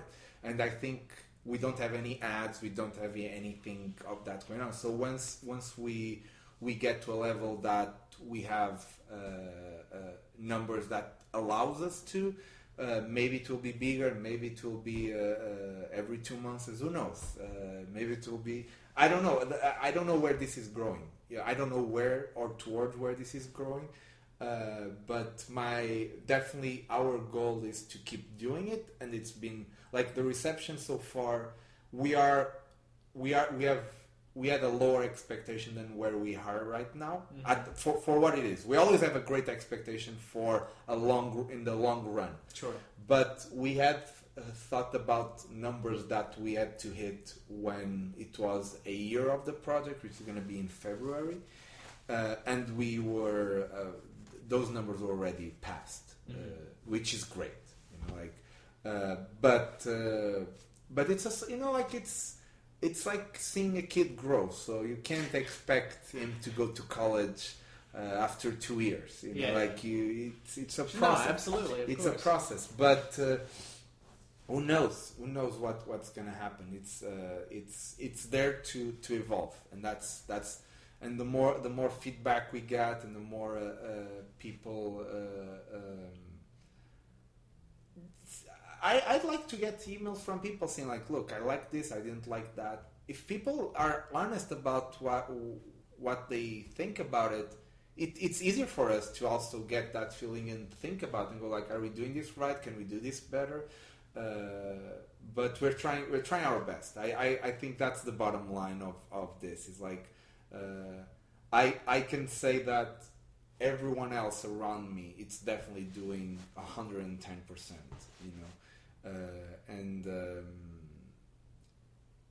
and I'm doing 40. But that's the thing. It's like we don't know where this is going. It's kind of like the answer I gave to Magic. I don't know what this is going to be in the future, but I know that we had to do it, and this is why we did it. We believe on what is philosophically behind Half Men, and we'll keep doing it. Yeah, I absolutely love the project. I've been supportive since the beginning. Absolutely. Not only the way Magic is published, filling a void, but the philosophical nature of it is super fascinating. And that's kind of what this podcast, what I hope this podcast to be, is sort of in that same vein. Not as luxurious as your stuff, but just to get people thinking about what Magic means and how they can advance the art form and things like that. Do you have a name for the podcast? Not yet. Not yet.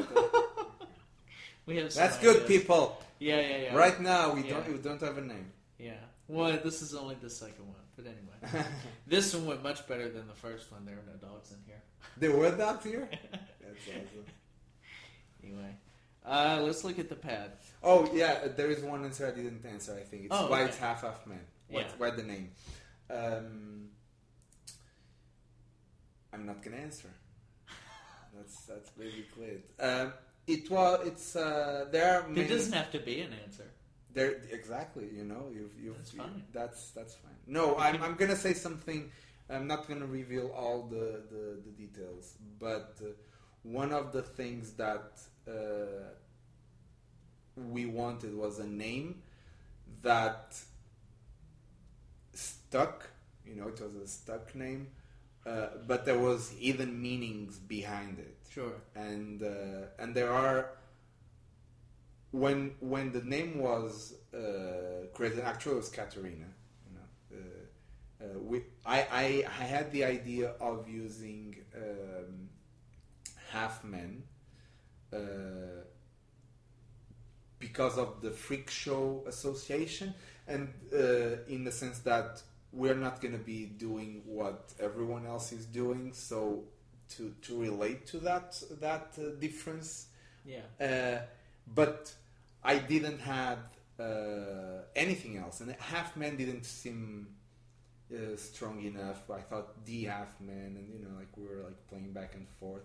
And eventually she said half man, and just it stuck. Not only it stuck, all of a sudden we realized that it had a lot of other meanings that we believe the project has. But I'll leave those meanings for another occasion. Okay, that's great.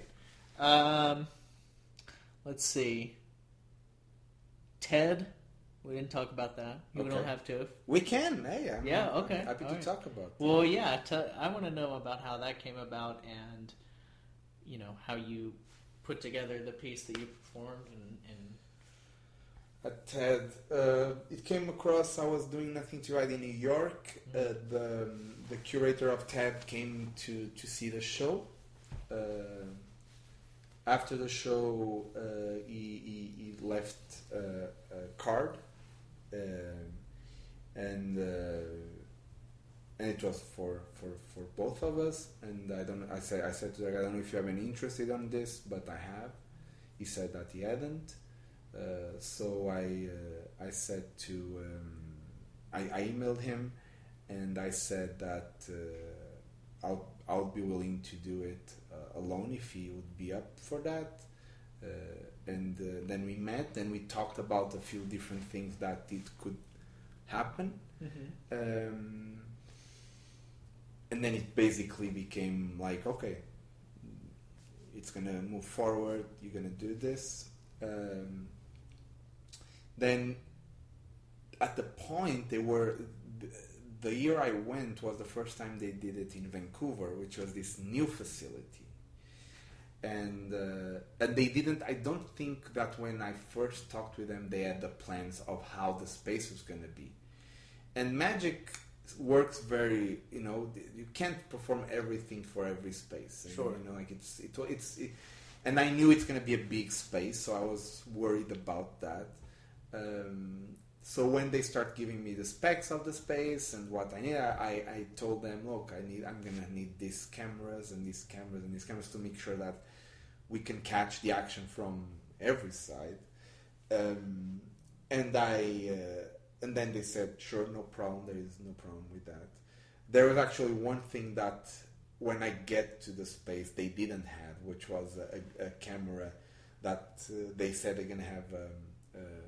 How do you call one of those cameras that is like the big there's boom, a technical like term a boom for that. Camera or something? I don't Yeah, know. Something, it's on an arm that goes up. And they didn't have that. Okay. Which was very important for two moments that I do. One is when I put the bill on top of the table and I want it to be in the screen for the audience the whole time. Mm-hmm. The other one is when I'm counting the cards in the second routine, So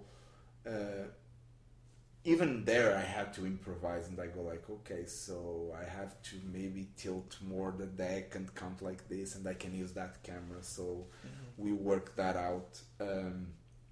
But the way I prepared to go there, I knew a few things. I knew that whatever I'm gonna do in camera, it's gonna stay there forever, So I have several options. I either can do something that is completely new towards that, and then use it later in live shows or in performances, or do the same and then never do that again, or use material that I've had and kind of use that to do it and retire it. And I kind of did a little bit of everything, the opening piece is a piece that it's a very recent, it's one of the most recent pieces in that whole thing. It was the first, the most recent piece, and it was kind of created to have this overall feeling of arc of what I was doing, mm-hmm. And it was, I think it was a really good introduction before I actually go deep in a routine, and I thought it was a very funny way of entering, name a card and it's wrong, and then and then have the kind of the magic resolution, you know. Sure. Gives magic kind of a positive vibe, you know, instead of you know, when the magic happens, it feels like it's there to solve the day, you know. And I like when magic is put it in the hero position, you know. Sure. Not me, but the magic moment. Yeah. It's like an heroic moment. Then the second routine, it's a routine I've done many times in privates and corporates, and you know, like things like that. I think the first time I did it was back in Portugal in these little shows I was putting on, even before FISM and all that.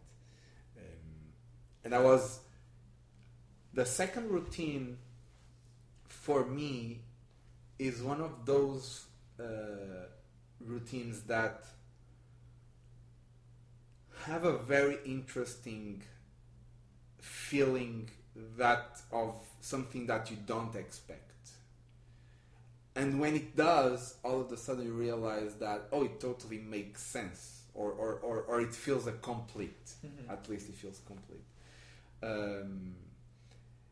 And also, it was kind of a play with magic too. It's because everyone wants to do any card at any number, right? And all of a sudden, you expect me to do that, and I set up people, even people that are not in magic. I set up people to have that in mind, to all of a sudden do something that is completely on the side, but not nonetheless more or less impossible. You know, it's just a different thing that they were expecting.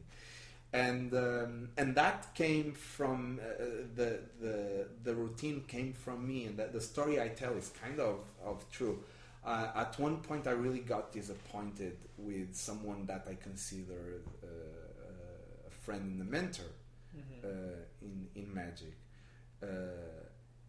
and I didn't understand why that happened. I didn't understand why I got disappointed with something that was said, and it was like I had to come up like 2 years, you know, or something, to actually understand what he was trying to teach me at the time. I was very young. I was like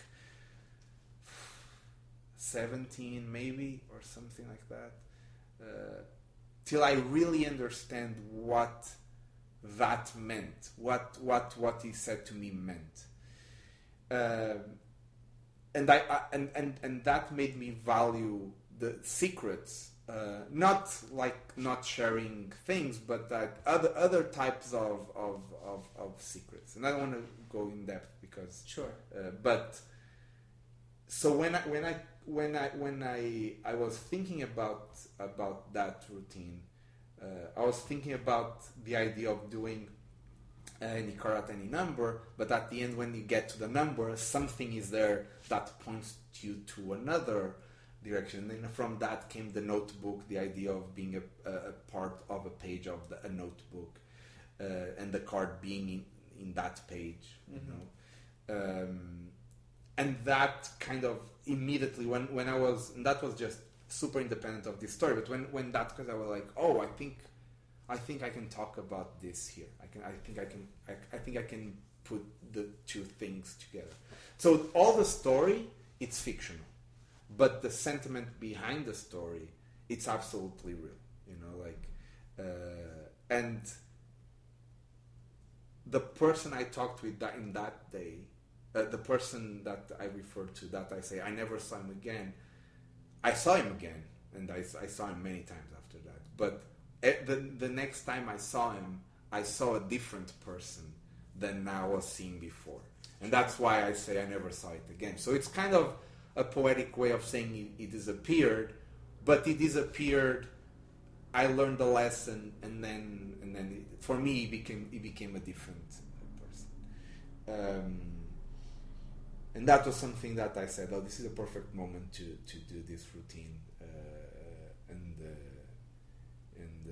and show it, because I don't think I've done it. I think, if I'm not mistaken, I've done it only twice in a convention or something like that. So magicians were not even like, and they don't know that routine. Then the last one, well, it's one of those things. I've probably worked that routine in so many different ways and so many different angles, and like since I've read the effect on Paul Harry's book with the pillow and the cards and the dollar bill, I was fascinated by the idea of the cards arranging themselves in the serial number. And I've worked many different ways, and one day I just go like, I think this is it, and I played with it, and I said, yeah, this works. And it's I have different versions of that, and there is a couple of them that I would do. Probably it would be, if I do a close-up set, I would do a different version of that. But I don't know. There is something about. I always loved the idea of throwing cards in the air and grabbing and being the right card. I always liked that idea, the ladies looking glass. But there is something there that I don't know. There is something there that it feels short for me. It's always felt short. And I've played with a couple of versions, and I've done different versions where I grab a whole suit in order, or I grab a few cards that people name, or like different versions. And it never crossed my mind to use that with the dollar bill, the serial number. It never crossed to me. And then one day, for a different show, I had to, for some reason, that idea came. That was the first version of that, Then it was more polished and a lot of little details added. But that was the first moment I was like, oh yeah, I can use that with this, so I'll do it. And I did it, and the reaction was so much better than most of the routines that I've worked on for many. Like I kind of did it almost of an intuition. I'll do it, and I'll see what comes out. And sure. Was like, the reaction was over the top, and then I said, wow, there is an impact here. And then I added, and then I got polished, and then I did it there. But I tried to talk about different things. I think the set was not thought of to be like a full thing. I thought it was meant to seem like a small journey that you make with me, because we don't have that much time either, so I can't do a full journey, but like a small journey. And I wanted to talk about 3 different things that like they can be related in a poetic way.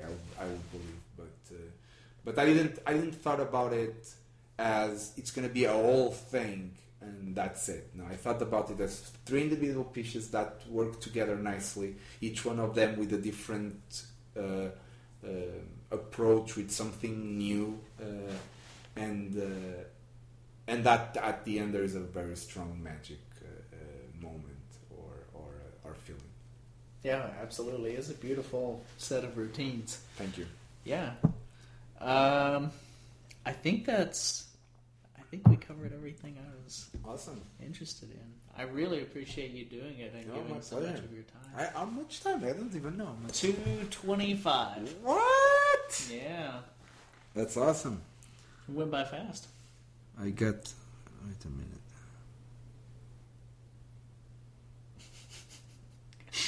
This is when we check our phone. No. Oh, yeah, I know. Yeah. That's ridiculous. Oh, I know. No, thank you. Thank you for having me, and I don't know if there is anything that got weird out or anything, but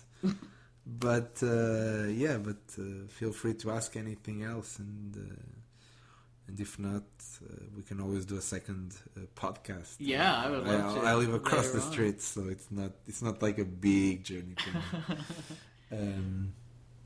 Yeah, I like this format too. I think it's very interesting to just talk freely, because you end up saying things and reaching to places that, like, when you're writing something, you end up editing out a lot of things. Absolutely. You know, and so when you just Let let's it go go. for it. There it is. Yeah, go for it. Yeah.